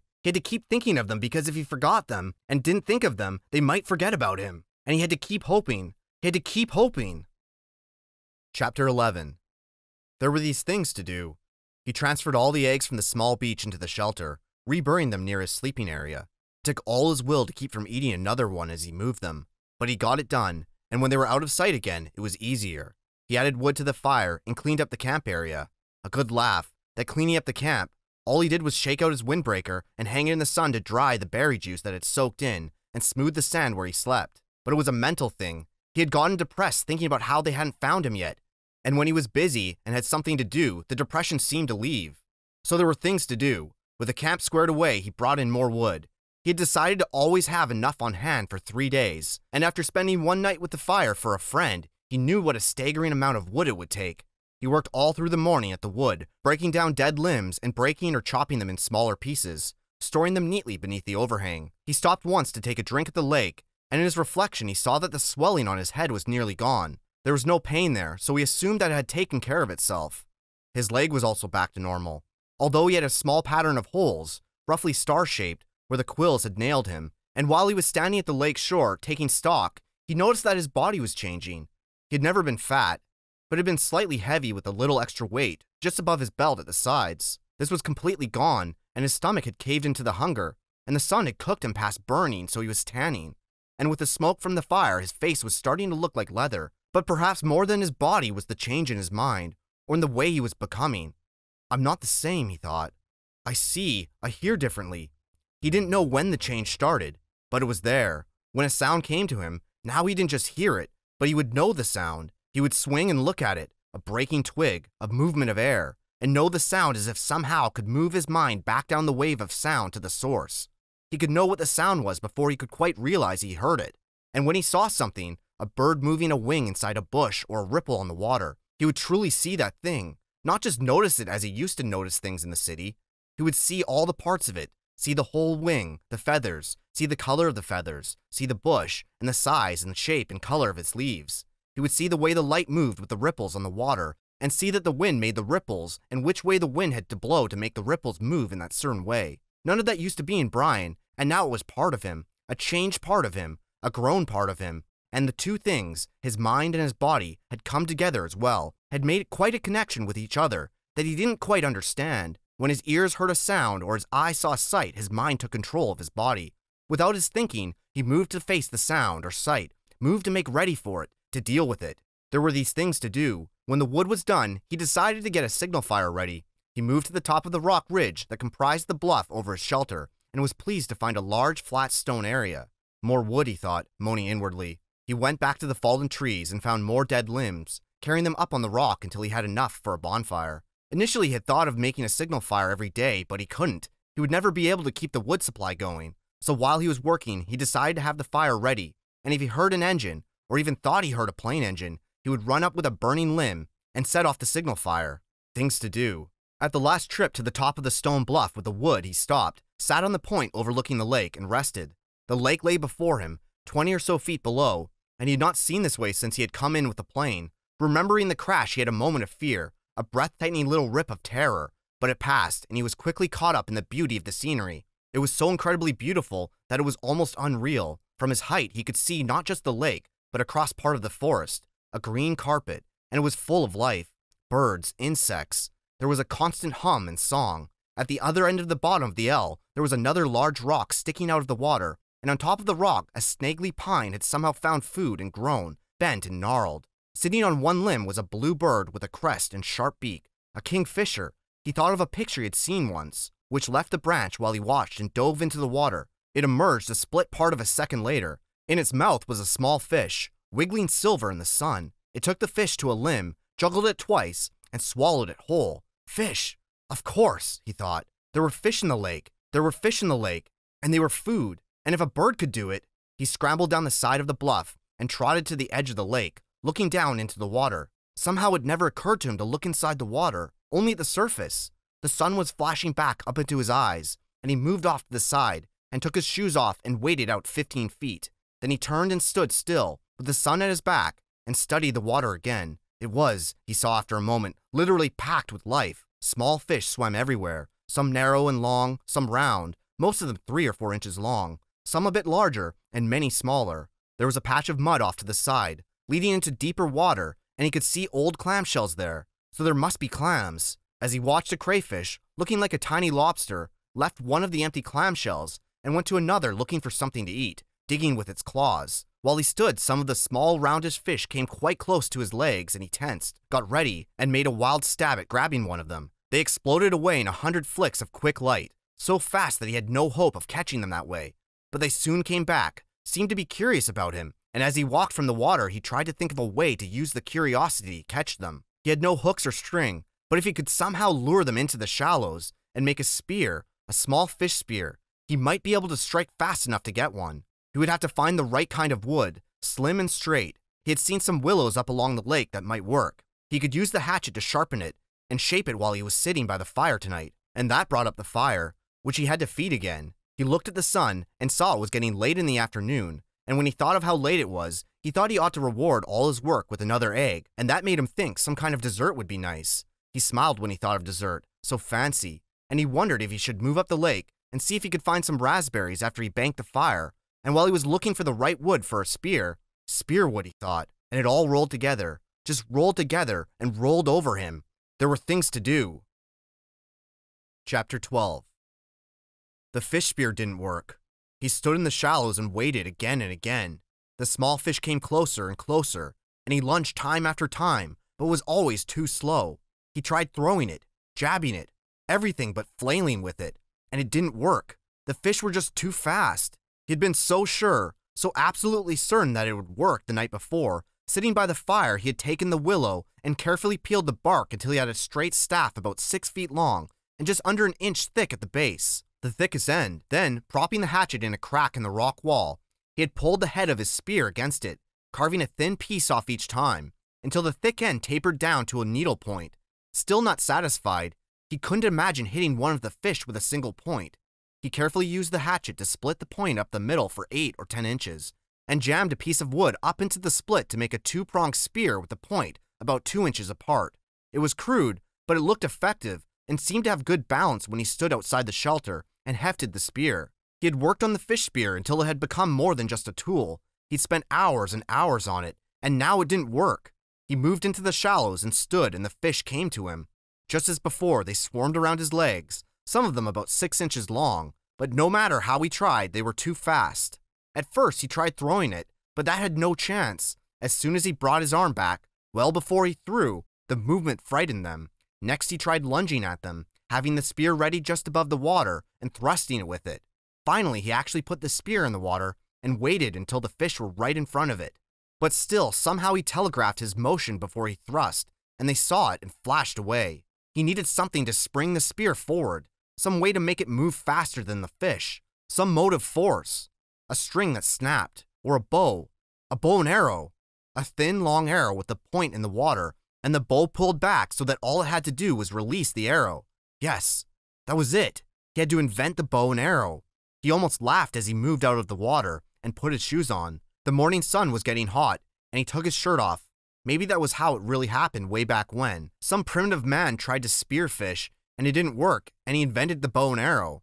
Maybe it was always that way. Discoveries happened because they needed to happen. He had not eaten anything yet this morning, so he took a moment to dig up the eggs and eat one. Then he reburied them, banked the fire with a couple of thicker pieces of wood, settled the hatchet on his belt, and took the spear in his right hand and set off up the lake to find wood to make a bow. He went without a shirt, but something about the wood smoke smell on him kept the insects from bothering him as he walked to the berry patch. The raspberries were starting to become overripe just in 2 days, and he would have to pick as many as possible after he found the wood, but he did take a little time now to pick a few and eat them. They were full and sweet when he picked one. 2 others would fall off the limbs into the grass, and soon his hands and cheeks were covered with red berry juice. And he was full. That surprised him, being full. He hadn't thought he would ever be full again, knew only the hunger. And here he was full. One turtle egg and a few handfuls of berries, and he felt full. He looked down at his stomach and saw that it was still caved in. Didn't bulge out as it would have with 2 hamburgers and a freezy slush. It must have shrunk, and there was still hunger there, but not like it was, not tearing at him. This was hunger that he knew would be there always, even when he had food. A hunger that made him look for things, see things. A hunger to make him hunt. He swung his eyes across the berries to make sure the bear wasn't there at his back. Then he moved down to the lake. The spear went out before him automatically, moving the brush away from his face as he walked. And when he came to the water's edge, he swung left, not sure what he was looking for, not knowing what wood might be best for a bow. He had never made a bow, never shot a bow in his life, but it seemed that it would be along the lake near the water. He saw some young birch, and they were springy, but they lacked snaps somehow, as did the willows, not enough whipback. Halfway up the lake, just as he started to step over a log, he was absolutely terrified by an explosion under his feet. Something like a feathered bomb blew up and away in a flurry of leaves and thunder. It frightened him so badly that he fell back and down and then was gone, leaving only an image in his mind. A bird it had been, about the size of a very small chicken, only with a fantail and stubby wings that slammed against his body and made a loud noise. Noise there and gone. He got up and brushed himself off. The bird had been speckled brown and gray, and it must not have been very smart because Brian's foot had been nearly on it before it flew. Half a second more and he would have stepped on it. And caught it, he thought, and eaten it. He might be able to catch one or spear one. Maybe, he thought, maybe it tasted like chicken. Maybe he could catch one or spear one, and probably it did taste like chicken. Just like chicken when his mother baked it in the oven with garlic and salt, and it turned golden brown and crackled. He shook his head to drive the picture out and moved down to the shore. There was a tree there with long branches that seemed straight, and when he pulled on one of them and let go, it had almost a vicious snap to it. He picked one of the limbs that seemed right and began chopping where the limb joined the tree. The wood was so hard, and he didn't want to cause it to split, so he took his time, took small chips, and concentrated so hard that at first he didn't hear it. A persistent whine, like the insects, only more steady with an edge of a roar to it, was in his ears, and he chopped and cut, and was thinking of a bow, how he would make a bow, how it would be when he shaped it with a hatchet, and still the sound didn't cut through until the limb was nearly off the tree, and when the whine inside his head, and knew it then. A plane! It was a motor, far off, but seeming to get louder. They were coming for him! He threw down the limb and his spear, and holding the hatchet, he started to run for camp. He had to get fire up on the bluff and signal to them. Get fire and smoke up. He put all of his life into his legs, jumped log, and moved through brush like a light ghost, swiveling and running, his lungs filling and blowing, and now the sound was louder, coming in his direction. If not right at him, at least closer. He could see it all in his mind now. The picture, the way it would be.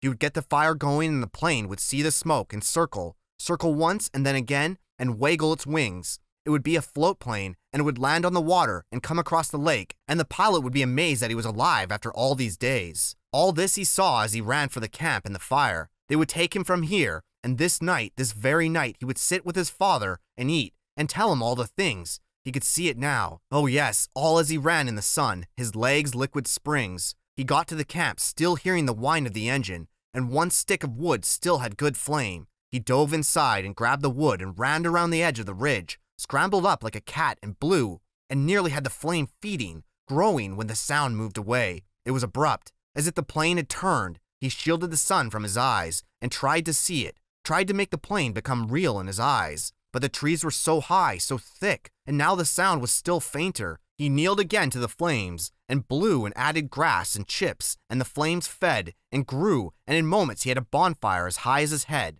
But the sound was gone now. Look back and see the smoke now, and turn, please turn, he thought. Look back, he whispered, feeling all the pictures fade, seeing his father's face fade like the sound, like the lost dreams, like an end to hope. Oh, turn now, and come back. Look back and see the smoke and turn for me.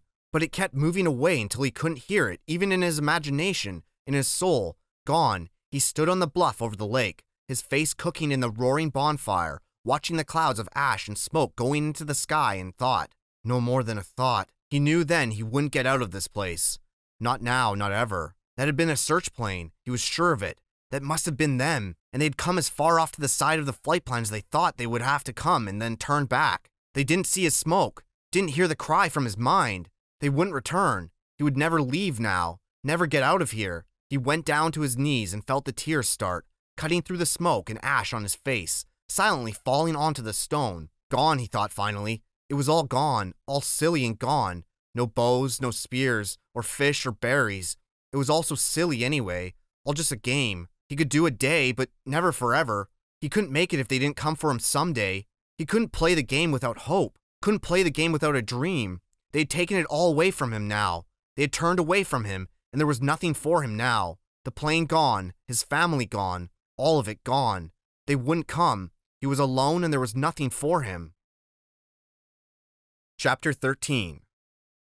Brian stood at the end of the long part of the L of the lake and watched the water, smelled the water, listened to the water, was the water. A fish moved and his eyes jerked sideways to see the ripples, but he didn't move any part of his body and didn't raise the bow or reach into his belt pouch for a fish arrow. It wasn't the right kind of fish, not a food fish. The food fish stayed close in the shallows, and didn't roll that way, but made quicker movements, food movements. The large fish rolled and stayed deep and couldn't be taken, but it didn't matter. This day, this morning, he wasn't looking for fish. Fish was the light meat, and he was sick of them. He was looking for one of the foolish birds. He called them fool birds, and there was a flock that lived near the end of the long part of the lake. But something he didn't understand had stopped him, and he stood, breathing gently through his mouth to keep silent, letting his eyes and his ears go out and do the work for him. It had happened before this way. Something had come into him from outside to warn him, and he had stopped. Once it had been the bear again. He'd been taking the last of the raspberries, and something came inside and stopped him, and when he looked where his ears said to look, there was a female bear with cubs. Had he taken 2 more steps, he would have come between the mother and her cubs, and that was a bad place to be, as it was the mother had stood and faced him, and made a sound, a low sound in her throat to threaten and warn him. He paid attention to the feeling now, and he stood and waited patiently, knowing he was right, and something would come. Turn, smell, listen, feel, and then a small sound, and he looked up and away from the lake and saw the wolf. It was halfway up the hill from the lake, standing with its head and shoulders sticking out into a small opening, looking down on him with wide yellow eyes. He'd never seen a wolf, and the size threw him. Not as big as a bear, but somehow seeming that large. The wolf claimed all that was below him as his own, took Brian as his own. Brian looked back and for a moment felt afraid because the wolf was so right. He knew Brian, knew him, and owned him, and chose not to do anything to him. But the fear moved away, and Brian knew the wolf for what it was, another part of the woods, another part of all of it. Brian relaxed the tension on his spear in his hand, settled the bow in his other hand from where it had started to come up. He knew the wolf now, as the wolf knew him, and he nodded to it, nodded and smiled. The wolf watched him for another time, another part of his life. Then it turned and walked effortlessly up the hill, and it came out of the brush. It was followed by 3 other wolves, all equally large and gray and beautiful, all looking down on him as they trotted past and away, and Brian nodded to each of them. He was not the same now. Brian that stood and watched the wolves move away and nodded to them was completely changed. Time had come, time that he'd measured but didn't care about. Time had come into his life and moved out and left him different. In measured time, 47 days had passed since the crash. 42 days, he thought, since he had died and been born as a new Brian. When the plane had come and gone, it had put him down, gutted him, and dropped him and left him with nothing. The rest of that first day he had gone down and down until dark. He had let the fire go out, had forgotten to eat even an egg, had let his brain take him down to where he was done, where he wanted to be done and done, to where he wanted to die. He had settled into the gray funk deeper, and still deeper until finally in the dark, he had gone up on the ridge and then taken the hatchet and tried to end it by cutting himself. Madness. A hissing madness that still took his brain. There had been nothing for him then, and he tried to become nothing, but the cutting had been hard to do, impossible to do, and he had at last fallen to his side, wishing for death, wishing for an end, and slept, only didn't sleep. With his eyes closed and his mind open, he lay on the rock through the night, lay and hated, and wished for it to end, and thought the word cloud down through the awful night, over and over the word, wanting all his clouds to come down. But in the morning he was still there on his side, and the sun came up, and when he opened his eyes, he saw the cuts on his arm, the dry blood turning black. He saw the blood and hated the blood, hated what he had done to himself when he was the old Brian, and was weak, and 2 things came into his mind, 2 true things. He was not the same. The plain passing changed him. The disappointment cut him down and made him new. He was not the same, and would never be again like he had been. That was one of the true things, the new things. And the other one was that he wouldn't die. He wouldn't let death in again. He was new. Of course, he had made a lot of mistakes. He smiled now, walking up the lake shore after the wolves were gone, thinking of the early mistakes, the mistakes that came before he realized that he had to find new ways to be what he had become. He had made a new fire, which he now kept going using partially rotten wood, because the punky wood would smolder for many hours and still come back with fire. But that had been the extent of doing things right for a while. His first bow was a disaster that almost blinded him. He had sat a whole night and shaped the limbs carefully until the bow looked beautiful. Then he had spent 2 days making arrows. The shafts were willow, straight, and with the bark peeled, and he fire-hardened the points, and split a couple of them to make forked points, as he had done with the spear. He had no feathers, so he just left them bare, figuring for fish they only have to travel a few inches. He had no string, and that threw him until he looked down at his tennis shoes. They had long laces, too long, and he found that one lace cut in half would take care of both shoes, and that left the other lace for a bowstring. All seemed to be going well until he tried a test shot. He put an arrow to the string, pulled it back to his cheek, pointed it at a dirt hummock, and at that precise instant, the bow would explode in his hands, sending splinters and chips of wood into his face. 2 pieces actually stuck into his forehead, just above his eyes, and had they only been slightly lower, they would have blinded him. Too stiff. Mistakes. In his mental journal, he listed them to tell his father, listed all the mistakes. He had made a new bow with slender limbs and a more fluid, gentle pull, but couldn't hit the fish though. He sat in the water and was in the end surrounded by a virtual cloud of small fish. It was infuriating. He would pull the bow back, set the arrow just above the water, and when the fish was no more than an inch away, release the arrow, only to miss. It seemed to him that the arrow had gone right through the fish again and again, but the fish didn't get hurt. Finally, after hours, he stuck the arrow down in the water, pulled the bow, and waited for a fish to come close. And while he was waiting, he noticed that the water seemed to make the arrow bend or break in the middle. Of course, he had forgotten that water refracts, bends light. He had learned that somewhere, in some class. Maybe it was biology. He couldn't remember, but it did bend light, and that meant the fish were not where they appeared to be. They were lower, just below, which meant he had to aim just under them. He wouldn't forget his first hit. Not ever. A round-shaped fish with golden sides as gold as the sun, stopped in front of the arrow, and he aimed just beneath it, at the bottom edge of the fish, and released the arrow, and there was a bright flurry, a splash of gold in the water. He grabbed the arrow and raised it up, and the fish was on the end, wiggling against the blue sky. He held the fish against the sky until it stopped wiggling, held it, and looked to the sky and felt his throat tighten, swell, and fill with pride at what he had done. He had done food. With his bow, with an arrow fashioned by his own hands, he had done food, had found a way to live. The bow had given him this way, and he exulted in it. In the bow, in the arrow, in the fish, in the hatchet, in the sky. He stood and walked from the water, still holding the fish and arrow and bow against the sky, seeing them as they fit his arms, as they were part of him. He had food. He cut a green willow fork and held the fish over the fire until the skin crackled and peeled away, and the meat inside was flaky and moist and tender. This he picked off carefully with his fingers, tasting every piece, mashing them in his mouth with his tongue to get the juices out of them. Hot, steaming pieces of fish. He couldn't, he thought then, ever get enough.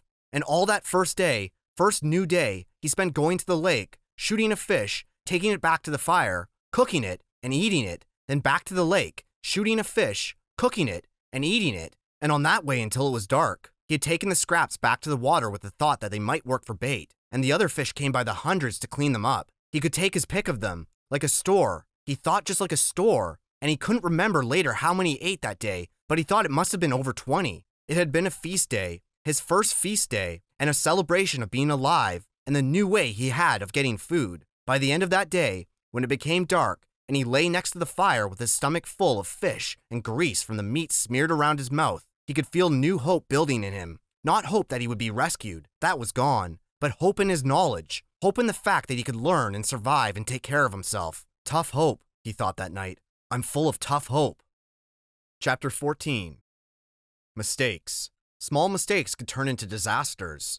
Funny little mistakes could snowball so that while you were still smiling at the humor, you could find yourself looking at death. In the city, if you made a mistake, usually there was a way to rectify it, make it all right. If he fell on his bike and sprained a leg, he could wait for it to heal. If he forgot something at the store, he could find other food in the refrigerator. Now it was different, and also quick. Also incredibly quick. If he sprained a leg here, he might starve before he could get around again. If he missed while he was hunting, or if the fish moved away, he might starve. If he got sick, Really sick so he couldn't move, he might starve. Mistakes. Early in the new time, he had learned the most important thing, the truly vital knowledge that drives all creatures in the forest. Food is all. Food was simply everything. All things in the woods, from insects to fish to bears, were always looking for food. It was the great single driving influence in nature to eat. All must eat. But the way he learned it almost killed him. His second new night, stomach full of fish, the fire smoldering in the shelter. He had been sound asleep when something, he thought later it might be smell, had awakened him. Near the fire, completely unafraid of the smoking coals, completely unafraid of Brian, a skunk was digging where he had buried the eggs. There was some sliver of a moon, and in the faint pearl light, he could see the bushy tail, the white stripes down the back, and he had nearly smiled. He didn't know how the skunk had found the eggs. Some smell, perhaps some tiny fragment of shell that had left a smell, but it looked almost cute, its little head down and its little tail up as it dug, kicking the sand back. But those were his eggs, not the skunk's, and the half-smile had been quickly replaced with fear that he would lose his food, and he had grabbed a handful of sand and thrown it at the skunk. "Get out of here!" He was going to say more, some silly human words, but in less than half a second, the skunk had snapped its rear end up, curved the tail over, and sprayed Brian with a direct shot aimed at his head from less than 4 feet away. In the tiny confines of the shelter, the effect was devastating. The thick sulphurous rotten odor filled the small room, heavy, ugly, and stinking. The corrosive spray that hit his face seared into his lungs and eyes, blinding him. He screamed and threw himself sideways, taking the entire wall off the shelter, screamed and clawed off the shelter, and ran to the shore of the lake, stumbling and tripping. He scrambled into the water and slammed his head back and forth trying to wash his eyes, slashing at the water to clear his eyes. 100 funny cartoons he had seen about skunks, cute cartoons about the smell of skunks, cartoons to laugh at and joke about, but when the spray hit there was nothing funny about it. He was completely blind for almost 2 hours, a lifetime. He thought that he might be permanently blind, or at least impaired, and that would have been the end, as it was the pain in his eyes lasted for days, bothered him after that for 2 weeks. The smell in the shelter, in his clothes, and his hair was still there now, almost a month and a half later, and he had nearly smiled. Mistakes. Food had to be protected. While he was in the lake trying to clear his eyes, the skunk went ahead and dug up the rest of the turtle eggs and ate every one, licked all the shells clean, and couldn't have cared less that Brian was thrashing around in the water like a dying carp. The skunk had found food and was taking it, and Brian was paying for a lesson. Protect food and have a good shelter. Not just a shelter to keep the wind and rain out, but a shelter to protect, a shelter to make him safe. The day after the skunk, he set about making a good place to live. The basic idea had been good. The place for his shelter was right, but he just hadn't gone far enough. He'd been lazy, but now he knew the second most important thing about nature, what drives nature. Food was first, but the work for the food went on and on. Nothing in nature was lazy. He had tried to take a shortcut and paid for it with his turtle eggs, which he had come to like more than chicken eggs from the store. They had been fuller somehow, had more depth to them. He set about improving his shelter by tearing it down. From dead pines up the hill, he brought down heavier logs and fastened several of them across the opening, wedging them at the top and burying the bottom in the sand. Then he wove long branches in through them to make a truly tight wall, and still not satisfied, he took even thinner branches and wove those into the first weave. When he was at last finished, he couldn't find a place to put his fist through. It all held together like a very stiff woven basket. He judged the door opening to be the weakest spot, and here he took special time to weave a door of willows in so tight a mesh that no matter how a skunk tried, or porcupine, he thought, looking at the marks in his leg, it couldn't possibly get through. He had no hinges, but by arranging some cut-off limbs at the top in the right way, he had a method to hook the door in place, and when he was in, and the door was hung, he felt relatively safe. A bear, something big, could still get in by tearing at it, but nothing small could bother him, and the weave of the structure still allowed the smoke to filter up through the top and out. All in all, it took him 3 days to make the shelter, stopping to shoot fish and eat as he went, bathing 4 times a day to try and get the smell from the skunk to leave. When his house was done, finally done right, he turned to the constant problem, food. It was all right to hunt and eat, or fish and eat, but what happened if he had to go a long time without food? What happened when the berries were gone, and he got sick or hurt, or thinking of the skunk, laid up temporarily? He needed a way to store food, a place to store it, and he needed food to store. Mistakes. He tried to learn from the mistakes. He couldn't bury food again, couldn't leave it in the shelter, because something like a bear could get at it right away. It had to be high, somehow high and safe. Above the door to the shelter, up the rock face about 10 feet, was a small ledge that could make a natural storage place, unreachable to animals, except that it was unreachable to him as well. A ladder, of course. He needed a ladder. but he had no way to fashion one, nothing to hold the steps on, and that stopped him until he found a dead pine with small branches still sticking out. Using his hatchet, he chopped the branches off so they stuck out 4 or 5 inches, all up along the log. Then he cut the log off about 10 feet long and dragged it down to his shelter. It was a little heavy, but dry, and he could manage it, and when he propped it up, he found he could climb to the ledge with ease, though the tree did roll from side to side a bit as he climbed. His food shelf, as he thought of it, had been covered with bird manure, and he carefully scraped it clean with sticks. He had never seen birds there, but that was probably because the smoke from his fire went up right across the opening, and they didn't like smoke. Still, he had learned, and he took time to weave a snug door for the small opening with green willows, cutting it so it jammed in tightly, and when he finished, he stood back and looked at the rock face, his shelter below, the food shelf above, and allowed a small bit of pride to come. Not bad, he thought. Not bad for somebody who used to have trouble greasing the bearings on a bicycle. Not bad at all.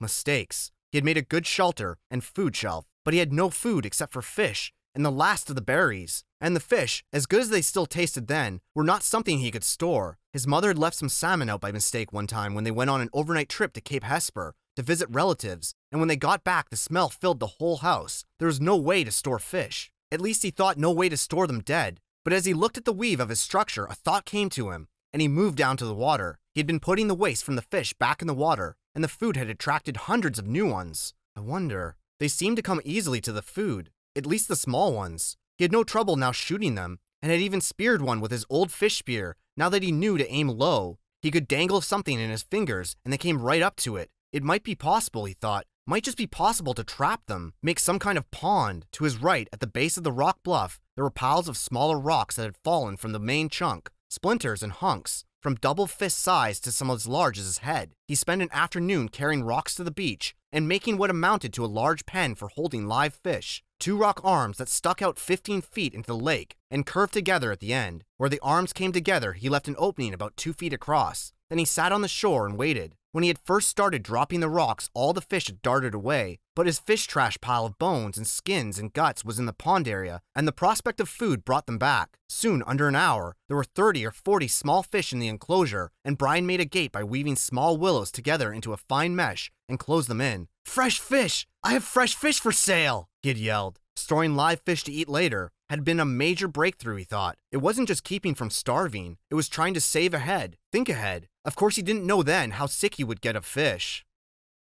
Chapter 15. The days had folded one into another and mixed so that after 2 or 3 weeks, he only knew time had passed in days because he made a mark for each day in stone near the door to his shelter. Real time he measured in events. A day was nothing, not a thing to remember. It was just the sun coming up, sun going down, some light in the middle. But events were burned into his memory, and so he used them to remember time, to know and to remember what had happened, to keep a mental journal. There had been the day of first meet. That had been a day that had started like the rest, up after the sun, clean the camp, and make sure there's enough wood for another night. But it was a long time of eating fish and looking for berries, and he craved more food, heavier food, deeper food. He craved meat. He thought on the night now of meat, thought of his mother's cooking a roast or dreamed of turkey. And one night he awakened before he had to put wood on the fire with his mouth making saliva and the taste of pork chops in his mouth. So real, and all a dream, but it left him intent on getting meat. He had been working farther and farther out for wood, sometimes now going nearly a quarter of a mile away from camp for wood, and he saw many small animals. Squirrels were everywhere, small red ones that chattered at him and seemed to swear and jump from limb to limb. There were also many rabbits, large gray ones with a mix of reddish fur, smaller fast gray ones that he only saw at dawn. The larger ones sometimes sat until he was quite close, then bounded and jerked 2 or 3 steps before freezing again.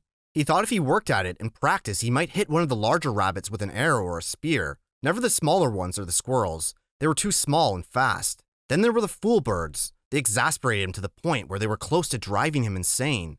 The birds were everywhere, 5 and 6 in a flock, and their camouflage was so perfect that it was possible for Brian to sit and rest, leaning against a tree, with one of them standing right in front of him in a willow clump, 2 feet away, hidden, only to explode into deafening flight just when Brian least expected it. He just couldn't see them, couldn't figure out how to locate them before they flew, because they stood so perfectly still and blended in so perfectly well. And what made it worse was that they were so dumb, or they seemed to be so dumb, that it was almost insulting the way they kept hidden from him.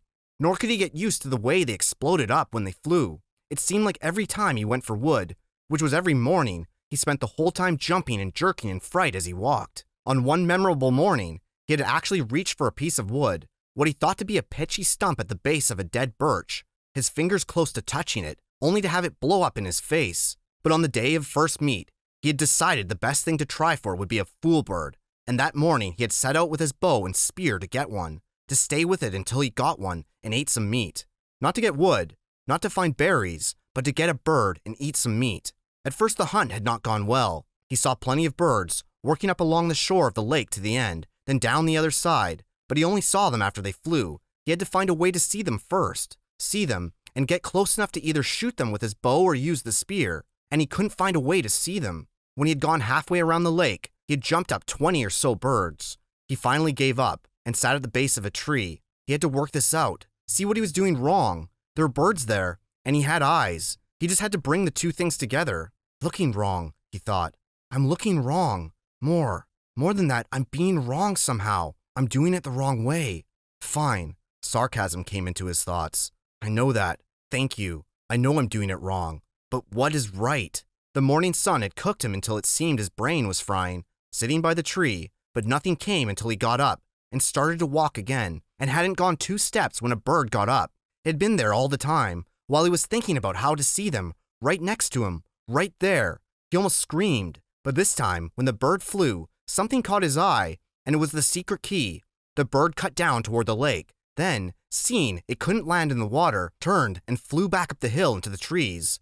When it turned, curving through the trees, the sun had caught it, and Brian, for an instant, saw it as a shape, sharp-pointed in front, back from the head in a streamlined bullet shape to the fat body. Kind of like a pear, he'd thought, with a point on one end and a fat little body, a flying pear. And that had been the secret. He'd been looking for feathers, for the color of the bird, for a bird sitting there. He had to look for the outline instead. He had to see the shape instead of the feathers or colors. Had to train his eyes to see the shape. It was like turning on a television. Suddenly he could see things he'd never seen before. In just moments, it seemed, he saw 3 birds before they flew, saw them sitting, and got close to one. Moving slowly, got close enough to try a shot with his bow. He had missed that time, and had missed many more, but he saw them. He saw the little fat shapes with the pointed heads sitting in the brush all over the place. Time and again he drew, held, and let his arrows fly, but he still had no feathers on the arrows, and they were little more than sticks that flopped out of the bow, sometimes going sideways. Even when a bird was 7 or 8 feet away, the arrow would turn without feathers to stabilize it, and hit the brush or a twig. After a time he gave up with the bow. It worked all right for the fish, when they came right to the end of the arrow, but it wasn't good for any kind of distance, at least not the way it was now. But he carried his fish spear, the original one with the 2 prongs, and he moved the bow to his left hand and carried the spear in his right. He tried throwing the spear, but he wasn't good enough, and not fast enough. The birds could fly amazingly fast, get up fast. But in the end, he found that if he saw the bird sitting and moved sideways towards it, not directly toward it, but an angle back and forth, he could get close enough to put the spear point out ahead almost to the bird and thrust, lunge with it. He came close twice, and then, down along the lake not far from the beaver house, he got his first meat. The bird had sat, and he had lunged, and the 2 points took the bird back down into the ground and killed it almost instantly. It had fluttered a bit, and Brian had grabbed it, and held it in both hands until he was sure it was dead. Then he picked up the spear and the bow, and trotted back around the lake to his shelter, where the fire had burned down to glowing coals. He sat looking at the bird, wondering what to do. With the fish, he just cooked them whole, left everything in, and picked the meat off. This was different. He would have to clean it. It had always been so simple at home. He would go to the store and get a chicken, and it was all cleaned and neat, no feathers or insides, and his mother would bake it in the oven, and he would eat it. His mother from old time, from the time before, would bake it. Now he had the bird, but he'd never cleaned one, never taken the insides out, or gotten rid of the feathers, and he didn't know where to start. But he wanted the meat, had to have the meat, and that drove him. In the end, the feathers came off easily. He tried to pluck them out, but the skin was so fragile that it pulled off as well. So he just pulled the skin off the bird, like peeling an orange, he thought. Sort of. Except that when the skin was gone, the insides fell out the back end. He was immediately caught in a cloud of raw odor, a kind of steamy dung odor that came up from the greasy coil of the insides that fell from the bird, and he nearly threw up. But there was something else to the smell as well, some kind of richness that went with his hunger, and that overcame the sick smell. He quickly cut off the neck with his hatchet, cut the feet off the same way, and in his hand he held something like a small chicken with dark, fat, thick breast and small legs. He set it up on some sticks on the shelter wall and took the feathers and insides down to the water to his fish pond. The fish would eat them, or eat what they could, and the feeding action would bring more fish. On second thought, he took out the wing and tail feathers, which were stiff and long and pretty, banded and speckled in brown and grays and light reds. There might be some use for them, he thought. Maybe work them onto the arrows somehow. The rest he threw in the water, saw the small round fish begin tearing at it, and washed his hands. Back at the shelter, the flies were on the meat, and he brushed them off. It was amazing how fast they came, but when he built up the fire and the smoke increased, the flies almost magically disappeared. He pushed a pointed stick through the bird and held it over the fire. The fire was too hot. The flames hit the fat, and the bird almost ignited. He held it higher, but the heat was worse. And finally, he moved it to the side a bit, and there it seemed to cook properly, except that it only cooked on one side, and all the juice dripped off. He had to rotate it slowly, and that was hard to do with his hands, so he found a forked stick and stuck it in the sand to put his cooking stick in. He turned it, and in this way he found a proper method to cook the bird. In minutes the outside was cooked, and the odor that came up was almost the same as the odor when his mother baked chickens in the oven, and he didn't think he could stand it, but when he tried to pull a piece of breast meat off, the meat was still raw inside. Patience, he thought. So much of this was patience, waiting and thinking and doing things right. So much of all of this, so much of all living was patience and thinking. He settled back, turning the bird slowly, letting the juices go back into the meat, letting it cook and smell and smell and cook. And there came a time when it didn't matter if the meat was done or not. It was black on the outside and hard and hot, and he would eat it. He tore a piece from the breast, a sliver of meat, and put it in his mouth and chewed carefully, chewed as slowly and carefully as he could get all the taste. And he thought, never in all the food, all the hamburgers and malts, all the fries or meals at home, never in all the candy or pies or cakes, never in all the roasts or steaks or pizzas, never in all the submarine sandwiches, never had he tasted anything as fine as the first bite, first meat. Chapter 16. And now we stood at the end of the long part of the lake, and wasn't the same, wouldn't be the same again. There had been many first days, first arrow day, when he'd used the thread from his tattered old piece of windbreaker and some pitch from a stump to put slivers of feather on a dry willow shaft and make an arrow that would fly correctly. Not accurately. He never got really good with it, but fly correctly so that if a rabbit or a fool bird sat in one place long enough, close enough, and he had enough arrows, he could hit it. That brought the first rabbit day, when he killed one of the large rabbits with an arrow and skinned it as he did the first bird, cooked it the same to find the meat as good. Not as rich as the bird, but still good, and there were strips of fat on the back of the rabbit that cooked into the meat to make it richer. Now he went back and forth between rabbits and fool birds when he could, filling it with fish in the middle. Always hungry. I'm always hungry. But I can do it now. I can get food, and I know I can get food, and it makes me more. I know what I can do. He moved closer to the lake to a stand of nut brush. These were thick bushes with little stickler pods that held green nuts. Nuts that he thought he might be able to eat, but they weren't ripe yet. He was out of fool bird, and they liked to hide in the base of the thick part of the nut brush, and back where the stems were close together, and provided cover. In the second clump he saw a bird, moved closer to it, paused when the head feather came up, and it made a sound like a cricket, a sign of alarm just before it flew, then moved closer when the feathers went down, and the bird relaxed. He did this 4 times, never looking at the bird directly, moving toward it at an angle, so that it seemed he was moving off to the side. He had perfected this method after many attempts, and it worked so well that he actually caught one with his bare hands, until he was standing less than 3 feet from the bird, which was frozen in a hiding attitude in the brush. The bird held for him, and he put an arrow to the bow, one of the feathered arrows, not a fish arrow, and drew and released. It was a clean miss, and he took another arrow out of the cloth pouch at his belt, which he'd made from a piece of windbreaker sleeve, tied at one end to make a bottom. The fool bird sat still for him, and he didn't look directly at it until he drew the second arrow and aimed and released and missed again. This time the bird jerked a bit, and the arrow stuck next to it so close it almost brushed its breast. Brian had only 2 more arrows, and he debated moving slowly to change the spear over to his right hand and use that to kill the bird. 1 more shot. He decided he would try it again. He slowly brought another arrow out, put it on the string, and aimed and released, and this time saw the flurry of feathers that meant he had made a hit. The bird had been struck off center and was flopping around wildly. Brian jumped on it and grabbed it and slammed it against the ground once sharply to kill it. Then he stood and retrieved his arrows and made sure they were all right and went down to the lake to wash the blood off his hands. He kneeled at the water's edge and put the dead bird and his weapon down, and dipped his hands into the water. It was very nearly the last act of his life. Later, he wouldn't know why he started to turn. Some smell or sound, a tiny brushing sound, but something caught his ear or nose, and he began to turn, and his head half around when he saw a brown wall of fur detach itself from the forest to his rear and come down on him like a runaway truck. He just had time to see that it was a moose. He knew them from pictures, but couldn't guess how large they were. When it hit him, it was a cow, and she had horns, but she took him in the left side of the back with his forehead, took him, and threw him out into the water, and then came after him to finish the job. He had another half second to fill his lungs with air, and she was on him again, using her head to drive him down into the mud of the bottom. Insane, he thought. Just that word, insane. Mud filled his eyes, his ears. The horn boss and the moose drove him deeper and deeper into the bottom muck, and suddenly it was over, and he felt alone. He sputtered to the surface, sucking air and fighting panic, and when he wiped the mud and water out of his eyes and cleared them, he saw the cow standing sideways to him, not 10 feet away, calmly chewing on a lily pad root. She didn't appear to even see him, or didn't seem to care about him, and Brian turned carefully and began to swim crawl out of the water.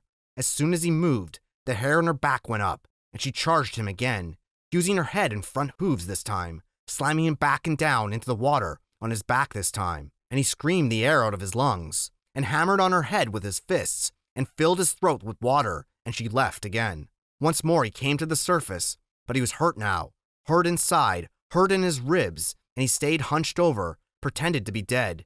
She was standing again, eating. Brian studied her out of one eye, looking to the bank with the other, wondering how seriously he was injured, wondering if she would let him go home this time. Insane. He started to move ever so slowly. Her head turned, and her back hair went up, like the hair on an angry dog, and he stopped, took a slow breath. The hair went down, and she ate. Move hair up, stop, hair down, move hair up, a half foot at a time until he was at the edge of the water. He stayed on his hands and knees. Indeed, he was hurt, so he wasn't sure he could walk anyway, and she seemed to accept that and let him crawl, slowly out of the water and up into the trees and brush. When he was behind a tree, he stood carefully and took stock. Legs seemed all right, but his ribs were hurt bad. He could only take short breaths, and then he got a jabbing pain, and his right shoulder seemed to be wrenched somehow. Also, his bow and spear and foolbird were in the water.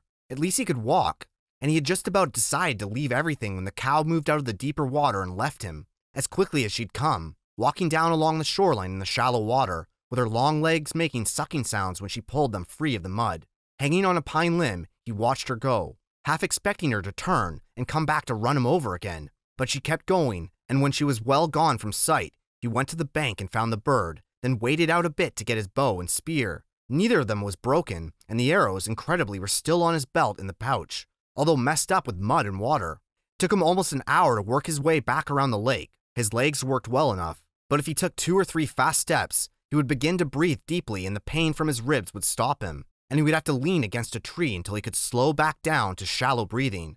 She had done more damage than he had originally thought. The insane cow. No sense at all to it. Just madness. When he got to the shelter, he crawled inside and was grateful that the coals were still glowing and that he had thought to get wood first thing in the mornings to be ready for the day. Grateful that he had thought to get enough wood for 2 or 3 days at a time. Grateful that he had fish nearby if he needed it. Grateful, finally, as he dozed off, that he was alive. So insane, he thought, letting sleep cover the pain in his chest. Such an intense attack for no reason, and he fell asleep with his mind trying to make the moose have reason. The noise awakened him. It was a low sound, a low roaring sound that came from wind. His eyes snapped open, not because it was loud, but because it was new. He had felt wind in his shelter, felt the rain that came with wind, and had heard thunder many times in the past 47 days, but not this noise. Low, almost alive, almost from a throat somehow. The sound, the noise was a roar, a far-off roar, but coming at him. And when he was fully awake, he sat up in the darkness, grimacing with the pain from his ribs. The pain was different now, a tightened pain, and it seemed less, but the sound, so strange, he thought, a mystery sound, a spirit sound, a bad sound. He took some small wood and got the fire going again, felt some little comfort and cheer from the flames, but also felt that he should get ready. He didn't know how, but he should get ready. The sound was coming for him, just for him, and he had to get ready. The sound wanted him. He found the spear and bow where they were hanging on the pegs of the shelter wall and brought his weapons to the bed he had made of pine boughs. more comfort. But like the comfort of the flames, it didn't work with this new threat that he didn't understand yet. Restless threat, he thought, and stood out of the shelter away from the flames to study the sky, but it was too dark. The sound meant something to him, something from his memory, something he had read about, something he had seen on TV, something... Oh, he thought. Oh no. It was wind. Wind like the sound of a train, with the low belly roar of a train. It was a tornado. That was it. The roar of a train meant bad wind, and it was coming for him. God, he thought. On top of the moose. Not this. Not this. But it was too late. Too late to do anything. In the strange stillness, he looked at the night sky, then turned back into the shelter, and was leaning over to go through the door opening when it hit. Later he would think of it, and find that it was the same as the moose, just insanity. He was taken in the back by some mad force, and driven into the shelter on his face, slammed down into the pine branches of his bed. At the same time, the wind tore at the fire, and sprayed red coals and sparks in a cloud around him. Then it backed out, seemed to hesitate momentarily, and returned with a massive roar, a roar that took his ears and mind and body. He was whipped against the front wall of the shelter like a rag, felt a ripping pain in his ribs again, then was hammered back down into the sand once more while the wind took the whole wall, his bed, the fire, his tools, all of it, and threw it out into the lake. Gone out of sight, gone forever. He felt a burning on his neck and reached up to find red coals there. He brushed those off, found more in his pants, brushed those away, and the wind hit again, heavy gusts, tearing gusts. He heard trees snapping in the forest around the rock, felt his body slipping out, and clawed at the rocks to hold himself down. He couldn't think, just held, and knew that he was praying, but didn't know what the prayer was. Knew that he wanted to be, stay and be, and then the wind moved to the lake. Brian heard the great roaring, sucking sounds of the water, and opened his eyes to see the lake torn by the wind, the water slamming in great waves that went in all ways, fought each other, and then rose in a spout of water going up into the night sky like a wet column of light. It was beautiful and terrible at the same time. The tornado tore one more time at the shore on the opposite side of the lake. Brian could hear the trees being ripped down, and then it was gone. Gone as rapidly as it had come. It left nothing. Nothing but Brian in the pitch dark. He could find nothing of where his fire had been. Not a spark. Nothing of his shelter, tools, or bed. Even the body of the fool bird was gone. I'm back to nothing, he thought. Trying to find things in the dark. Back to where I was when I crashed. Hurt in the dark. Just the same. As if to emphasize his thoughts, the mosquitoes with the fire gone and protective smoke no longer saving him came back in thick, nostril-clogging swarms. All that was left was the hatchet at his belt. Still there, but now it began to rain, and in the downpour he would never find anything dry enough to get a fire going. And at last he pulled his battered body back in under the overhang, where his bed had been, and wrapped his arms around his ribs. Sleep didn't come, couldn't come with the insects ripping at him, so he lay the rest of the night slapping the mosquitoes and chewing with his mind on the day. This morning he had been fat, well, almost fat, and happy, sure of everything, with good weapons and food and the sun in his face, and things looking good for the future, and inside of one day, just one day, he had been run over by a moose in a tornado, had lost everything, and was back to square one, just like that. A flip of some giant coin and he was a loser. But there's a difference now, he thought. There really is a difference. I might be hit, but I'm not done. When the light comes, I'll start to rebuild. I still have the hatchet, and that's all I had in the first place. Come on, he thought, baring his teeth in the darkness. Come on. Is that the best you can do? Is that all you can hit me with? A moose in a tornado? Well, he thought, holding his rib and smiling, then spitting mosquitoes out of his mouth. Well, that won't get the job done. That was the difference now. He had changed, and he was tough. I'm tough where it counts. Tough in the head. In the end, right before dawn, a kind of cold snap came down. Something else new. This cold snap. And the mosquitoes settled back into the damp grass, and under the leaves he could sleep, or doze. And the last thought he had that morning as he closed his eyes was, I hope the tornado hit the moose. When he awakened, the sun was cooking the inside of his mouth, and had dried his tongue to leather. He had fallen into a deeper sleep with his mouth open just at dawn, and it tasted as if his mouth had been sucking on his foot all night. He rolled out, almost bellowed with pain from his ribs. They had tightened in the night, and they seemed to pull at his chest when he moved. He slowed his movements and stood slowly, without stretching unduly, and went to the lake for a drink. At the shore he kneeled, carefully with great gentleness, and drank and rinsed his mouth. To his right he saw the fish pond was still there. Although the willow gate was gone, and there were no fish, they'll come back, he thought. As soon as I can make a spear or bow, and get one or two for bait, they'll come back. He turned to look at his shelter, saw that some of the wood for the wall was scattered around the beach, was still there, then saw his bow jammed into a driftwood log, broken but with the precious string still intact. Not so bad now. Not so bad. He looked down the shoreline for other parts of his wall, and that's when he saw it. Out in the lake, in the short part of the L, something curved and yellow was sticking 6 or 8 inches out of the water. It was a bright color, not an earth or natural color, and for a second he couldn't place it. Then he knew it for what it was. "It's the tail of the plane," he said it aloud, half expecting to hear somebody answer him. There it was, sticking up out of the water. The tornado must have flipped the plane around somehow when it hit the lake, changed the position of the plane, and raised the tail. Well, he thought. Well, just look at that, he thought. And at the same moment, a cutting thought hit him. He thought of the pilot still in the plane, and that brought a shiver and massive sadness that seemed to settle on him like a weight. And he thought he should say or do something for the pilot, some words, but he didn't know any of the right words, the religious words. So he went down to the side of the water and looked at the plane and focused his mind, the way he did when he was hunting fool birds and wanted to concentrate, focused it on the pilot, and thought, have rest forever. Chapter 17. He turned back to his campsite and looked to the wreckage. He had a lot to do: rebuild his shelter, get a new fire going, find some food, or get ready to find food, make weapons, and he had to work slowly because his ribs hurt. First things first, he tried to find some dry grass and twigs, then peeled bark from a nearby birch to shred into a fire nest. He worked slowly, but even so, with his new skill, he had a fire going in less than an hour. The flames cut the cool, damp morning, crackled, and did much to bring his spirits up, not to mention chasing away the incessant mosquitoes. With the fire going, he searched for dry wood. The rain had driven water into virtually all the wood he could find, and at last located some in a thick evergreen where the top branches had covered the lower dead ones, keeping them dry. He'd had great difficulty breaking them, not being able to pull much with his arm or chest muscles, but finally got enough to keep the fire going all day and into the night. With that, he rested a bit, eased his chest, and then set about getting a shelter squared away.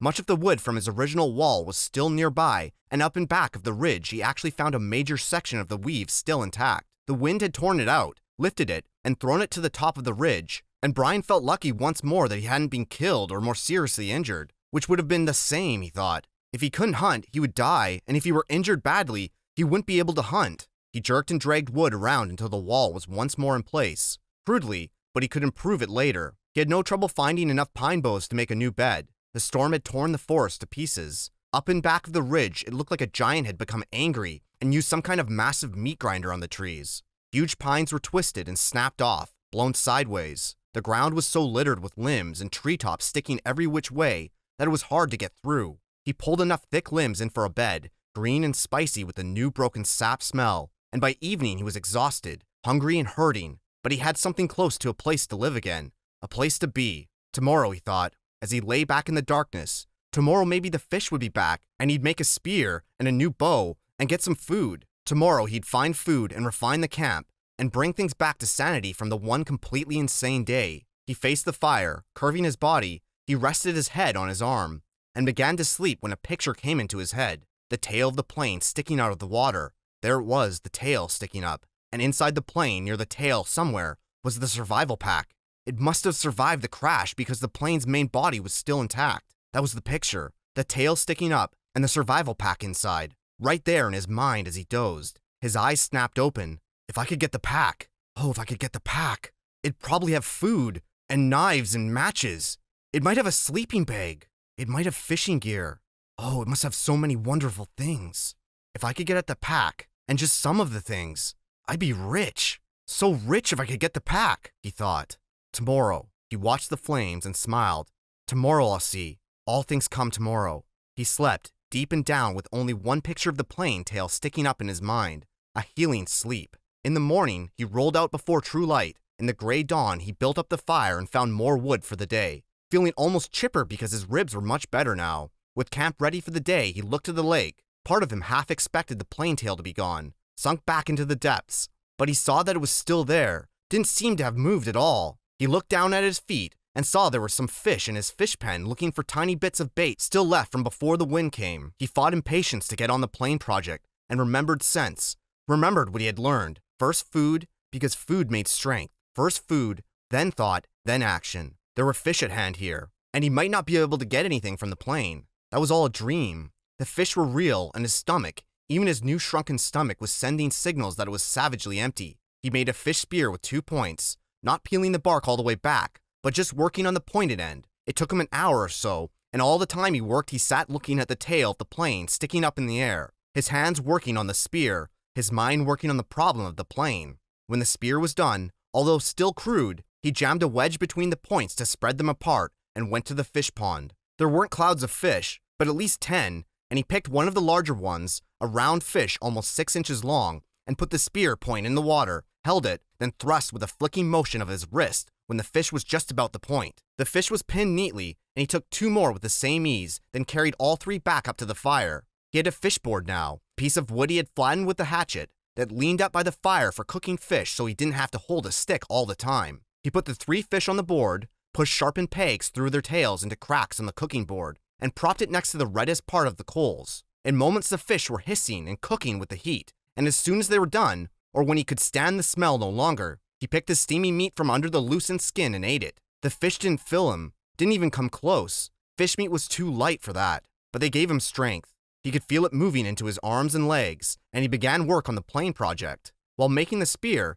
he decided that he would have to make a raft and push paddle the raft to the plane and tie it there for a working base. Somehow he'd have to get into the tail, inside the plane, rip or cut his way in, and however he did it, he'd need an operating base of some kind, a raft, which he found ruefully was much easier said than done. There were plenty of logs around. The shore was littered with driftwood, new and old, tossed up and scattered by the tornado. And it was a simpler matter to find 4 of them about the same length and pull them together. Keeping them together was the problem. Without ropes or cross pieces and nails, the logs just rolled and separated. He tried wedging them together, crossing them over each other. Nothing seemed to work, and he needed a stable platform to get the job done. It was becoming frustrating, and he had a momentary loss of temper, as he would have done in the past, when he was the other person. At that point, he sat back on the beach and studied the problem again. Sense. He had to use his sense. That's all it took to solve problems, just sense. It came then. The logs he'd selected were smooth and round and had no limbs. What he needed were logs with limbs sticking out. Then he could cross the limbs of one log over the limbs of another and weave them together as he had done with his wall, the food shelf cover, and the fish gate. He scanned the area above the beach and found 4 dry treetops that had been broken off by the storm. These had limbs, and he dragged them down to his work area at the water's edge and fitted them together. It took most of the day. The limbs were cluttered and stuck any which way, and he'd have to cut one to make another fit, then cut one from another log to come back to the first one, then still another from a third log would have to be pulled in. But at last, in the late afternoon, he was done, and the raft, which he called Brush Pile 1 for its looks, hung together even as he pulled it into the water off the beach. It floated well, if low in the water, and in the excitement he started for the plane. He couldn't stand on it, but would have to swim alongside. He was out to chest depth when he realized he had no way to keep the raft at the plane. He needed some way to tie it in place so he could work from it, and for a moment he was stymied. He had no rope, only the bowstring and the other cut shoestrings in his tennis shoes, which were by now looking close to dead, his toes showing at the tops. When he remembered his windbreaker and he found the tattered part he used for an arrow pouch, he tore it into narrow strips and tied them together to make a rope, or tie down about 4 feet long. It wasn't strong. He couldn't use it to pull Tarzan and swing from a tree, but it should hold the raft to the plane. Once more he slid the raft off the beach and out into the water until it was chest deep. He had left his tennis shoes in the shelter, and when he felt the sand turn to mud between his toes, he kicked off the bottom and began to swim. Pushing the raft, he figured, was about like trying to push an aircraft carrier. All the branches that stuck down into the water dragged and pulled, and the logs themselves fought any forward motion. And he hadn't gone 20 feet when he realized that it was going to be much harder than he thought to get the raft to the plane. It barely moved, and if he kept going this way, he would just about reach the plane at dark. He decided to turn back again, spend the night, and start early in the morning, and he pulled the raft once more onto the sand and scraped it dry with his hand. Patience. He was better now, but impatience still ground at him a bit, so he sat at the edge of the fish pond with the new spear and took 3 or more fish, cooked them up and ate them, which helped to pass the time until dark. He also dragged in more wood, endless wood, and then relaxed and watched the sun set over the trees in the back of the ridge. West, he thought. I'm watching the sun set in the west. And that way was north where his father was. And that way was east. And that was the south.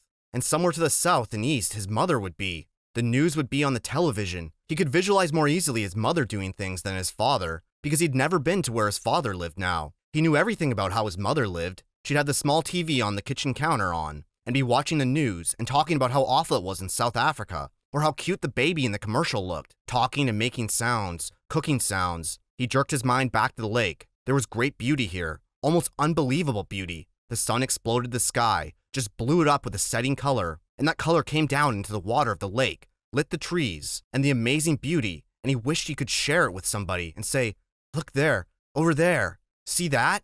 But even alone, it was beautiful, and he fed the fire to cut the night chill. There it is again, that late summer chill to the air, the smell of fall. He went to sleep thinking of a kind of reverse question. He didn't know if he would ever get out of this, couldn't see how it might be, but if he did somehow get home and go back to living the way he'd lived, would it be just the opposite? Would he be sitting watching television and suddenly think about the sunset up in the back of the ridge and wonder how the color looked in the lake? Sleep. In the morning, the chill was more pronounced, and he could see tiny wisps of vapor from his breath. He threw wood on the fire and blew until it flamed, then banked the flames to last, and went down to the lake. Perhaps because the air was so cool, the water felt warm as he waded in it. He made sure the hatchet was still at his belt and the raft still held together, then set out pushing the raft and kick swimming toward the tail of the plane. As before, it was very hard going. Once an eddy of breeze came up against him, and he seemed to be standing still, and by the time he was close enough to the tail to see the rivets in the aluminum, he had pushed and kicked for over 2 hours, was nearly exhausted, and wished he'd taken some time to get a fish or two and have breakfast. He was also wrinkled as a prune and ready for a break. The tail looked much larger when he got next to it, with a major part of the vertical stabilizer showing, and perhaps half of the elevators. Only a short piece of the top of the fuselage, the plane's body toward the tail, was out of the water, just a curve of aluminum, and at first he couldn't see the place to tie the raft. He pulled himself along the elevators to the end, and there he found a gap that went in up by the hinges where he could feed his rope through. With the raft secure, he climbed on top of it and lay on his back for 15 minutes, resting and letting the sun warm him. The job, he thought, looked impossible. To have any chance of success, he would have to be strong when he started. Somehow he had to get inside the plane. All openings, even the small rear cargo hatch, were underwater, so he couldn't get at them without diving and coming up inside the plane, where he would be trapped. He shuddered at the thought, and then remembered what was in front of the plane, down in the bottom of the lake, still trapped in the seat, the body of the pilot, sitting there in the water. Brian could see him, the big man with his hair waving up in the current, his eyes open. Stop, he thought. Stop now. Stop that thinking. He was nearly at the point of swimming back to shore and forgetting the whole thing, but the image of the survival pack kept him. If he could get it out of the plane, or if he could just get into it and pull something out, a candy bar, even that, just a candy bar, it'd be worth it. But how to get at the inside of the plane? He rolled off the raft and pulled himself around the plane. No openings. 3 times he put his face in the water and opened his eyes and looked down. The water was murky, but he could see perhaps 6 feet, and there was no obvious way to get into the plane. He was blocked. Chapter 18. Brian worked around the tail of the plane 2 more times, pulling himself along the stabilizer in the elevator, but there simply wasn't a way in. Stupid, he thought. I was stupid to think I could just come out here and get inside the plane. Nothing's that easy. Not out here. Not in this place. Nothing's easy. He slammed his fist against the body of the plane, and to his complete surprise, the aluminum covering gave easily under his blow. He hit it again, and once more it bent, and gave, and he found that even when he didn't strike it, but just pushed it, it still moved. It was really, he thought, very thin aluminum skin over a kind of skeleton, and if it gave that easily, he might be able to force his way through. The hatchet. He might be able to cut or hack with the hatchet. He reached to his belt and pulled the hatchet out, picked a place where the aluminum gave to his push, and took an experimental swing at it. The hatchet cut through the aluminum as if it were soft cheese. He couldn't believe it. 3 more hacks, and he had a triangular hole the size of his hand, and he could see 4 cables that he guessed were the control cables going back to the tail, and he hit the skin of the plane with a frenzied series of hacks to make a still larger opening, and he was bending a piece of aluminum away from 2 aluminum braces of some kind when he dropped the hatchet. It went straight down past his legs.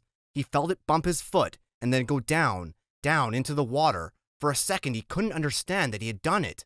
For all this time, all the living and fighting, the hatchet had been everything. He had always worn it. Without the hatchet he had nothing. No fire, no tools, no weapons. He was nothing. The hatchet had been him, and he dropped it. Ugh, no! He yelled it, choked on it, a snarl cry of rage at his own carelessness.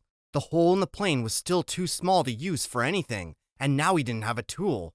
That was the kind of thing I would have done before. He said to the lake, to the sky, to the trees. When I came here, I would have done that. Not now.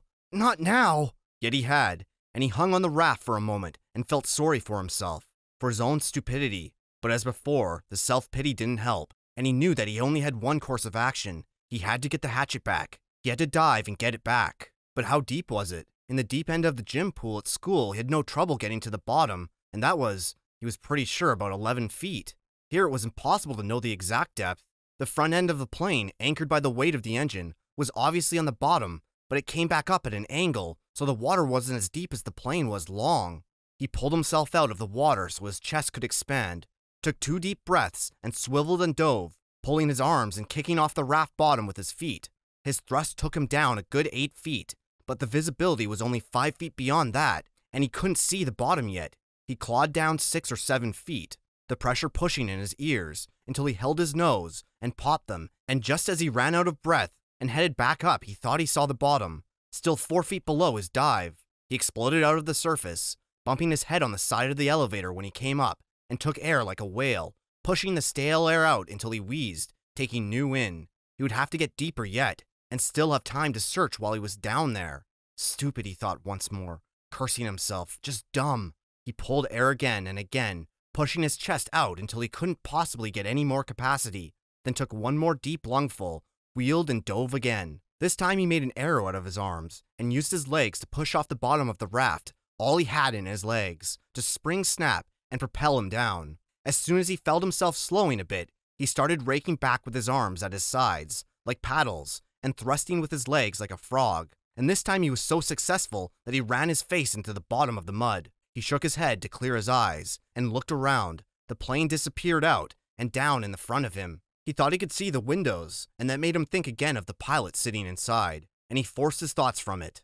But he couldn't see the hatchet. Bad air triggers were starting to go off in his brain, and he knew he was limited to seconds now, but he held for a moment, and tried moving out a bit, and just as he ran out of air, knew that he was going to have to blow soon. He saw the handle sticking out of the mud.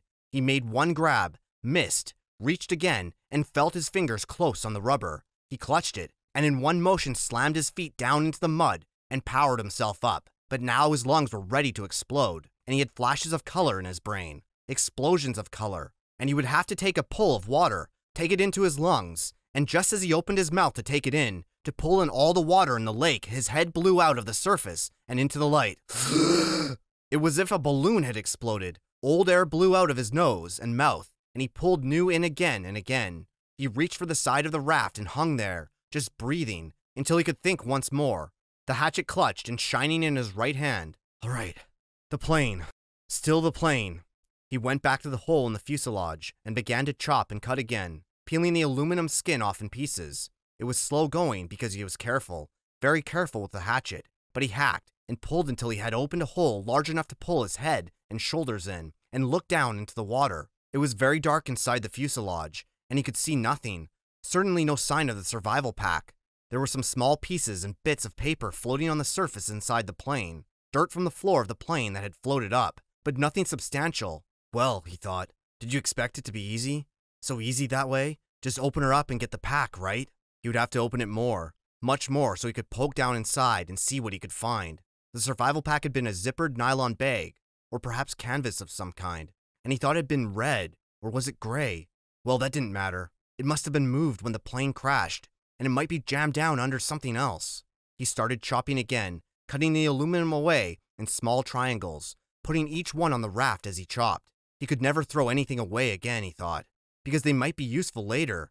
Bits of metal, fish arrowheads or lures maybe. And when he finally finished again, he had cleaned away the whole side and top of the fuselage that stuck out of the water, had cut down into the water as far as he could reach, and had a hole almost as big as he was, except that it was crossed and crisscrossed with aluminum, or it might be steel. He couldn't tell. Braces and formers and cables. It was an awful tangled mess, but after chopping some braces away, there was room for him to wiggle through and get inside.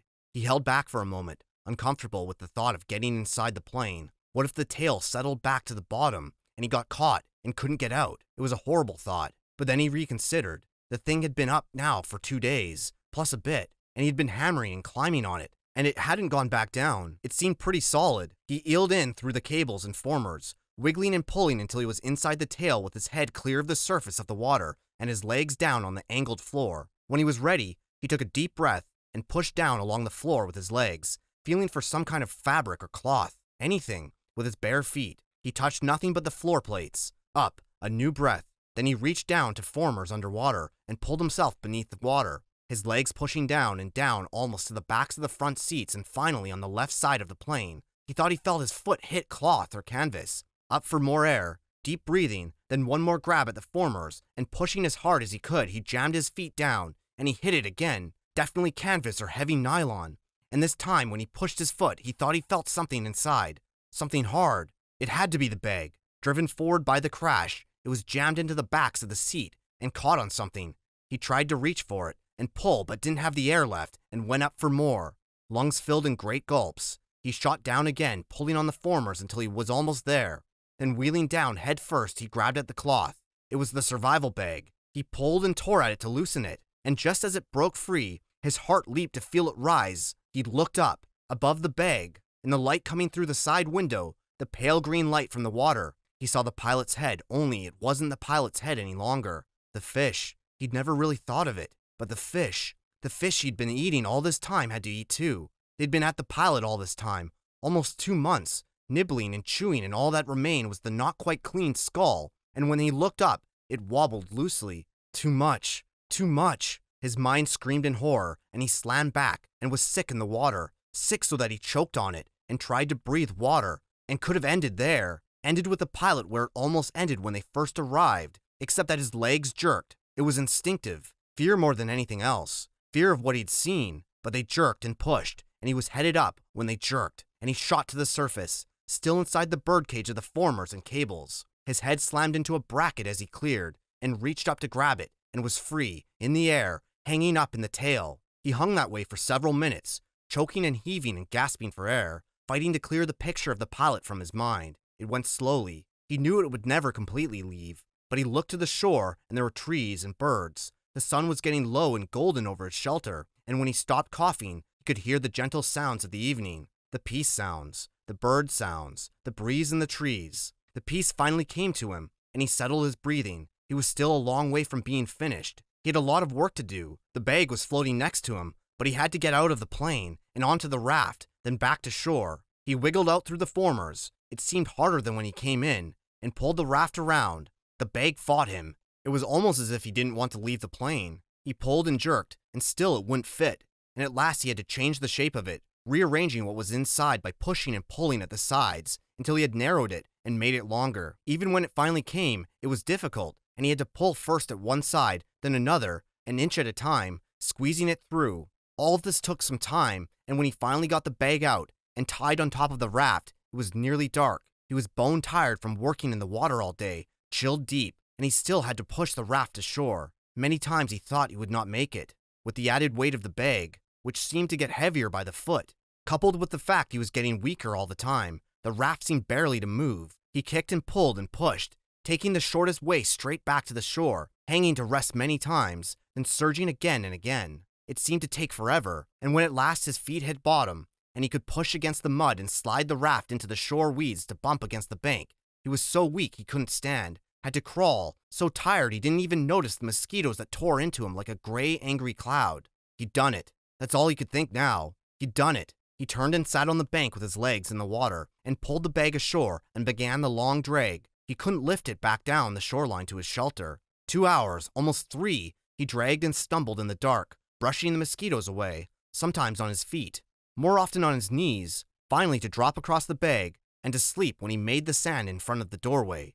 He'd done it. Chapter 19. Treasure. Unbelievable riches. He couldn't believe the contents of the survival pack. The night before he was so numb with exhaustion. He couldn't do anything but sleep. All day in the water had tired him so much that, in the end, he'd fallen asleep sitting against his shelter wall, oblivious even to the mosquitoes, to the night, to anything. But with false gray dawn, he'd awakened, instantly, and began to dig in the pack, to find amazing, wonderful things. There was a sleeping bag, which he hung to dry over his shelter roof on the outside, and foam sleeping pad, an aluminum cook set with 4 little pots and 2 frying pans, It actually even had a fork and knife and spoon, a waterproof container with matches, and 2 small butane lighters. A sheath knife with a compass in the handle, as if a compass would help him, he thought, smiling. A first aid kit with bandages, and a tube of antiseptic paste and small scissors. A cap that said Cessna across the front in large letters. Why a cap? He wondered. It was adjustable, and he put it on immediately. A fishing kit with 4 coils of line, a dozen small lures, and hooks and sinkers. Incredible wealth. It was like all the holidays in the world, all the birthdays there were. He sat in the sun by the doorway where he had dropped the night before and pulled the presents out one at a time to examine them, turn them in the light, touch them, and feel them with his hands and eyes. Something that at first puzzled him. He pulled out what seemed to be a broken-off bulky stock of a rifle, and he was going to put it aside, thinking it might be for something else in the pack. When he shook it, and it rattled, after working at it a moment, he found the butt of the stock came off, and inside there was a barrel and a magazine and action assembly with a clip and a full box of 50 shells. It was a .22 survival rifle. He'd seen one once in the sporting goods store where he went for bike parts, and the barrel screwed onto the stock. He'd never owned a rifle, never fired one, but he'd seen them on TV, of course, and after a few moments figured out how to put it together by screwing the action on the stock, how to load it, and put the clip full of bullets into the action. It was a strange feeling holding the rifle. It somehow removed him from everything around him. Without the rifle, he had to fit in, to be part of it all, to understand it and use it. The woods, all of it. With the rifle, suddenly, he didn't have to know, didn't have to be afraid or understand. He didn't have to get close to a fool bird to kill it, didn't have to know how it would stand if he didn't look at it and moved off to the side. The rifle changed him the minute he picked it up, and he wasn't sure he liked the change very much. He set it aside, leaning against the wall. He could deal with that feeling later. The fire was out, and he used a butane lighter and a piece of birch bark with small twigs to get another one started, marveling at how easy it was, but feeling again the lighter somehow removed him from where he was. What he had to know. With a ready flame, he didn't have to know how to make a spark nest, or how to feed the new flames to make them grow. As with the rifle, he wasn't sure he liked the change. Up and down, he thought. The pack was wonderful, but it gave him up and down feelings. With the fire going and sending up black smoke and a steady roar from a pitch-smelling chunk he put on, he turned once more to the pack, rummaging through the food packets. He hadn't brought them out yet, because he wanted to save them until last, glory in them. He came up with a small electronic device completely encased in a plastic bag. At first he thought it was a radio or cassette player, and he had a surge of hope, because he missed music, missed sounds, missed hearing another voice. But when he opened the plastic and took the thing out and turned it over, he could see that it wasn't a receiver at all. There was a coil of wire held together on the side by tape, and it sprung into a 3-foot-long antenna when he took the tape off. No speaker, no lights, just a small switch at the top, and on the bottom he finally found, in small print, emergency transmitter. That was it! He turned the switch back and forth a few times, but nothing happened. He couldn't even hear static. So, as with the rifle, he set it against the wall and went back to the bag. It was probably ruined in the crash, he thought. 2 bars of soap. He'd bathed regularly in the lake, but not with soap, and he thought how wonderful it would be to wash his hair, thick with grime and smoke dirt, frizzed by wind and sun, matted with fish and foolbird grease. His hair had grown and stuck and tangled and grown until it was a clumped mess on his head. He could use the scissors from the first aid kit to cut it off, then wash it with soap. And then, finally, the food. It was all freeze-dried, and in such quantity that he thought, with this, I could live forever. Package after package he took out. Beef dinner with potatoes, cheese and noodle dinners, chicken dinners, egg and potato breakfasts, fruit mixes, drink mixes, dessert mixes, more dinners and breakfasts than he could count easily. Dozens and dozens of them, all packed in waterproof bags, all in perfect shape, and we had them all out and laid against the wall in stacks. He couldn't stand it, and he went through them again. If I'm careful, he thought, they'll last as long as I need them to last. If I'm careful. No, not yet. I won't be careful just yet. First, I'm going to have a feast. Right here and now. I'm going to cook up a feast and eat until I drop, and then I'll be careful. He went into the food packs once more and selected what he wanted for his feast. A 4-person beef and potato dinner with orange drink for an appetizer and something called a peach whip for dessert. Just add water, it said on the packages, and cook for half an hour or so until everything was normal size and done.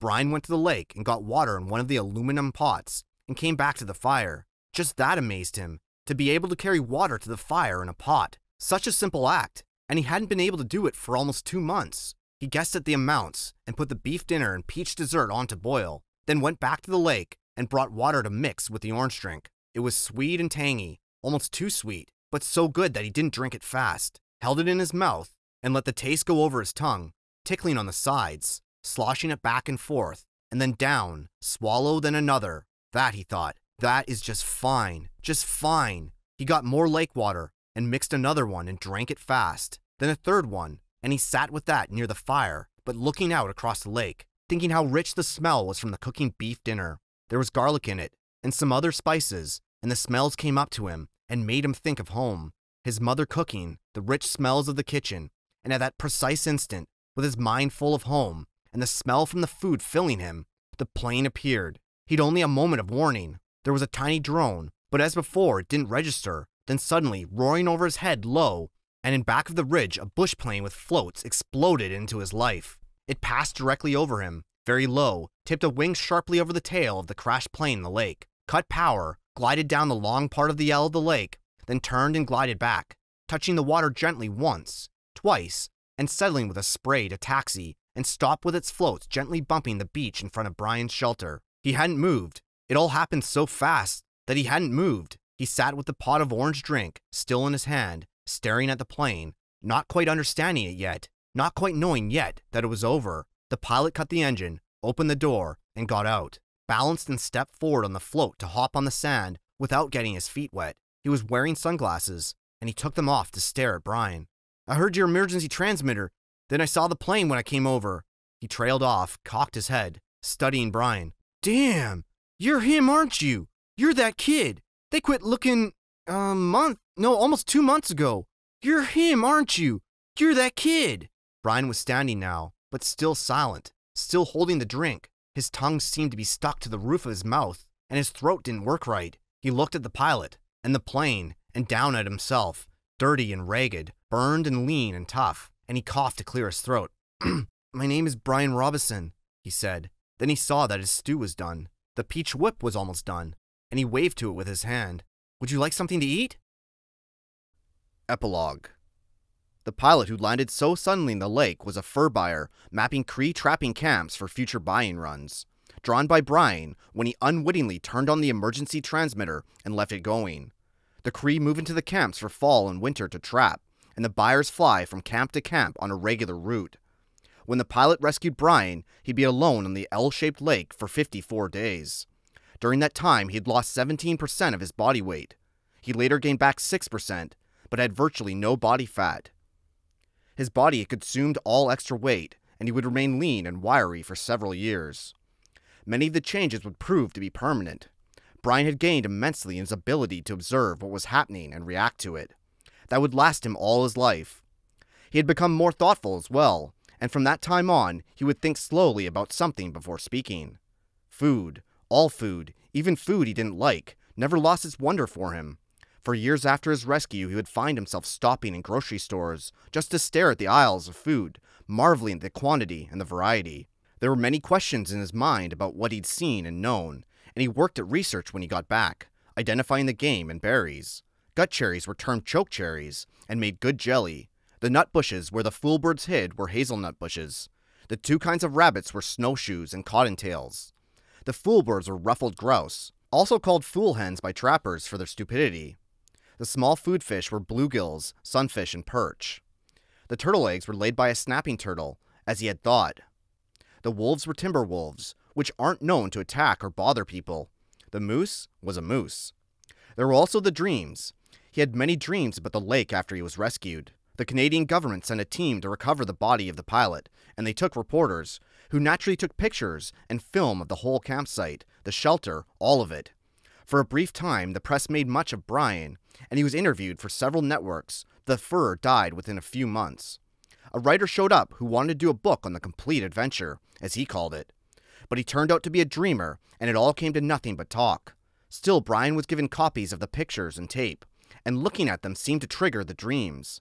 They weren't nightmares. None of them was frightening, but he would awaken at times with them, just awaken and sit up and think of the lake, the forest, the fire at night, the night birds singing, the fish jumping, sit in the dark alone and think of them. And it wasn't bad, and it would never be bad for him. Predictions are for the most part ineffective. But it might be interesting to note that had Brian not been rescued when he was, had he been forced to go into hard fall, perhaps winter, it would have been very rough on him.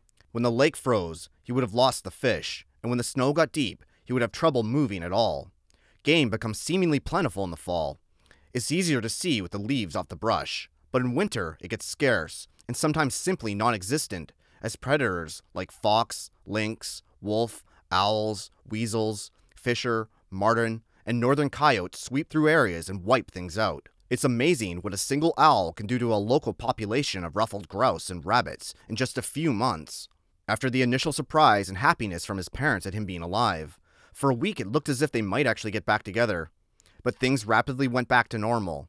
His father returned to the northern oil fields, where Brian eventually visited him, and his mother stayed in the city, worked at a career in real estate, and continued to see the man in the station wagon.